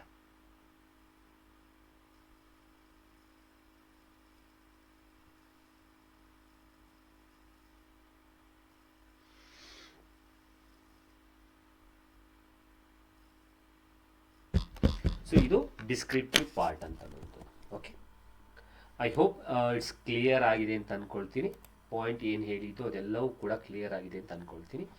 So ನಾನು ಹೇಳಿದ ಹಾಗೆ ಕ್ಲಾಸಸ್ ಬಂದು ನಿಮಗೆ ಯಾವುದಕ್ಕೆ ಯೂಸ್ ಆಗುತ್ತೆ ಅಂದರೆ, ಟೆಟ್ ಈಗಾಗಲೇ ಆಗಿದೆ, ಸೊ GPSTRಗೆ ಯೂಸ್ ಆಗುತ್ತೆ, HSTRಗೂ ಯೂಸ್ ಆಗುತ್ತೆ ಅನ್ನುವಂಥದ್ದು ಅರ್ಥ ಆಗ್ತಿದೆಯಾ ಹೇಳುವಂಥದ್ದು. ಅಂದರೆ ಸೊ GPSTR ಯಾಕೆ ಯೂಸ್ ಆಗುತ್ತೆ, GPSTRಲ್ಲಿ ನಾನು ಹೇಳಿದ ಹಾಗೆ ತರಗತಿಗಳು ಹೇಗೆ ನಡೆಯುತ್ತೆ, ತರಗತಿಗಳು ನಡೆಯೋದು ನಿಮಗೆ 2 ಥರ. ಒಂದು ಬಹು ಆಯ್ಕೆ ಪ್ರಶ್ನೆಗಳನ್ನು ಕೂಡ ಸಾಲ್ವ್ ಮಾಡ್ತೀವಿ, ಇನ್ನೊಂದು MCQs ಆಧಾರಿತವಾಗಿಯೂ ಮಾಡ್ತೀವಿ, ಇನ್ನೊಂದು ಡಿಸ್ಕ್ರಿಪ್ಟಿವ್ ಆಧಾರಿತವಾಗಿಯೂ ಮಾಡ್ತೀವಿ ಅನ್ನುವಂಥದ್ದು. ಹಾಗಾಗಿ ಇದು GPSTR ಮತ್ತು HSTRಗೆ ಯೂಸ್ ಆಗುತ್ತೆ ಈ ತರಗತಿಗಳು. ಓಕೆ, ಮತ್ತು ನಾನು ಈಗಾಗಲೇ ಹೇಳಿದಂಗೆ ಏನೇನು ಟಾಪಿಕ್ಸ್ಗಳಿದೆ, ಏನೇನು ಚಾಪ್ಟರ್ಸ್ಗಳಿದೆ ಆ ಎಲ್ಲವನ್ನೂ ಕೂಡ ಕಂಪ್ಲೀಟ್ ಮಾಡಿಕೊಡ್ತೀವಿ ನಾವು with mock test, with previous years ಕ್ವಶನ್ಸ್ದು ಸೊಲ್ಯೂಷನ್ಸನ್ನು ಕೂಡ ಮಾಡಿಕೊಡ್ತೀವಿ ಸರ್. ಓಕೆನಾ, ಡನ್. ಯಾಕಂದರೆ ಕಾನ್ಸೆಪ್ಟ್ ಕಲ್ತ ಮೇಲೆ MCQsನ ಸಾಲ್ವ್ ಮಾಡಿದ್ಮೇಲೆ, ಡಿಸ್ಕ್ರಿಪ್ಟಿವ್ ಮಾಡಾದ್ಮೇಲೆ ನಮಗೆ ಬೇಜಾರಾಗಿ ಬೇಕಾಗಿರುವಂಥದ್ದು PYQ ಸೊಲ್ಯೂಷನ್ಸ್. PYQ ಅಂದರೆ ಏನು, ಪ್ರೀವಿಯಸ್ ಇಯರ್ಸ್ ಕ್ವಶನ್ ಪೇಪರ್ ತೊಗೊಂಡು ಅದರ ಮೇಲಿನ ಪ್ರಶ್ನೆಗಳನ್ನು ಸಾಲ್ವ್ ಮಾಡುವಂಥದ್ದು. ಆಮೇಲೆ ಮಾಕ್ ಟೆಸ್ಟ್ನ ಅಟೆಂಡ್ ಮಾಡೋದು. ಇದೆಲ್ಲವೂ ಕೂಡ ಲಭ್ಯವಿದೆ, ಎಲ್ಲವೂ ಕೂಡ ಆಗುತ್ತೆ ಕ್ಲಾಸ್ನಲ್ಲಿ. ಮತ್ತು ಎಲ್ಲ ಚಾಪ್ಟರ್ಸ್ ಮತ್ತೊಮ್ಮೆ ಹೇಳ್ತೀನಿ, ಎಲ್ಲ ಚಾಪ್ಟರ್ಸು ಮಾಡ್ಕೊಡ್ತೀವಿ. Okay, done. ಮತ್ತು ಇವತ್ತಿನ ತರಗತಿಯಲ್ಲಿ ನಾವು ಕೋಆರ್ಡಿನೇಟಿವ್ ಜಿಯೋಮೆಟ್ರಿ ಸ್ಟಾರ್ಟ್ ಮಾಡೋದು, ಅದರಲ್ಲಿ ಹಂಗಂದ್ರೆ ಏನು ಮತ್ತು ಡಿಸ್ಟೆನ್ಸ್ ಫಾರ್ಮುಲಾ ಯಾಕೆ ಯೂಸ್ ಮಾಡ್ತೀವಿ, ಡಿಸ್ಟೆನ್ಸ್ ಫಾರ್ಮುಲಾ ಏನು, ಅದರ ಮೇಲಿನ ಪ್ರಾಬ್ಲಮ್ಸ್ಗಳನ್ನು ನಾವು ಸಾಲ್ವ್ ಮಾಡಿರುವಂಥದ್ದು. ಓಕೆ, ಮುಂದಿನ ತರಗತಿಯಲ್ಲಿ ಮತ್ತೊಂದು ಕಾನ್ಸೆಪ್ಟು, ಇದೇ ಚಾಪ್ಟ್ರಲ್ಲಿರೋ ಮತ್ತೊಂದು ಕಾನ್ಸೆಪ್ಟ್ ತೊಗೊಂಡು ಮಾತಾಡೋಣ. ಮತ್ತು ಈ ಡಿಸ್ಟೆನ್ಸ್ ಫಾರ್ಮುಲಾದಲ್ಲಿ ಇನ್ಯಾವ್ಯಾವ ತರಹ ಬೇರೆ ತರಹದ ಪ್ರಶ್ನೆಗಳು ಬರುತ್ತೆ ಎಕ್ಸಾಮ್ಗೆ ಅನ್ನೋದನ್ನು ನೋಡಿಕೊಂಡು ಅದನ್ನು ತಗೊಂಡು ಎಲ್ಲವನ್ನು ಸಾಲ್ವ್ ಮಾಡ್ಕೊಂಡು ಹೋಗೋಣ. ಓಕೆ, ಐ ಹೋಪ್ ಇವತ್ತಿನ ಕ್ಲಾಸ್ ನಿಮಗೆ ಅರ್ಥ ಆಗಿದೆ ಅಂತ ಅಂದ್ಕೊಳ್ತೀನಿ, ಏನೋ ಪ್ರಾಬ್ಲಮ್ ಇಲ್ಲ ಅಂತ ಅಂದ್ಕೊಳ್ತೀನಿ. Okay, so thank you. I will continue in the next session.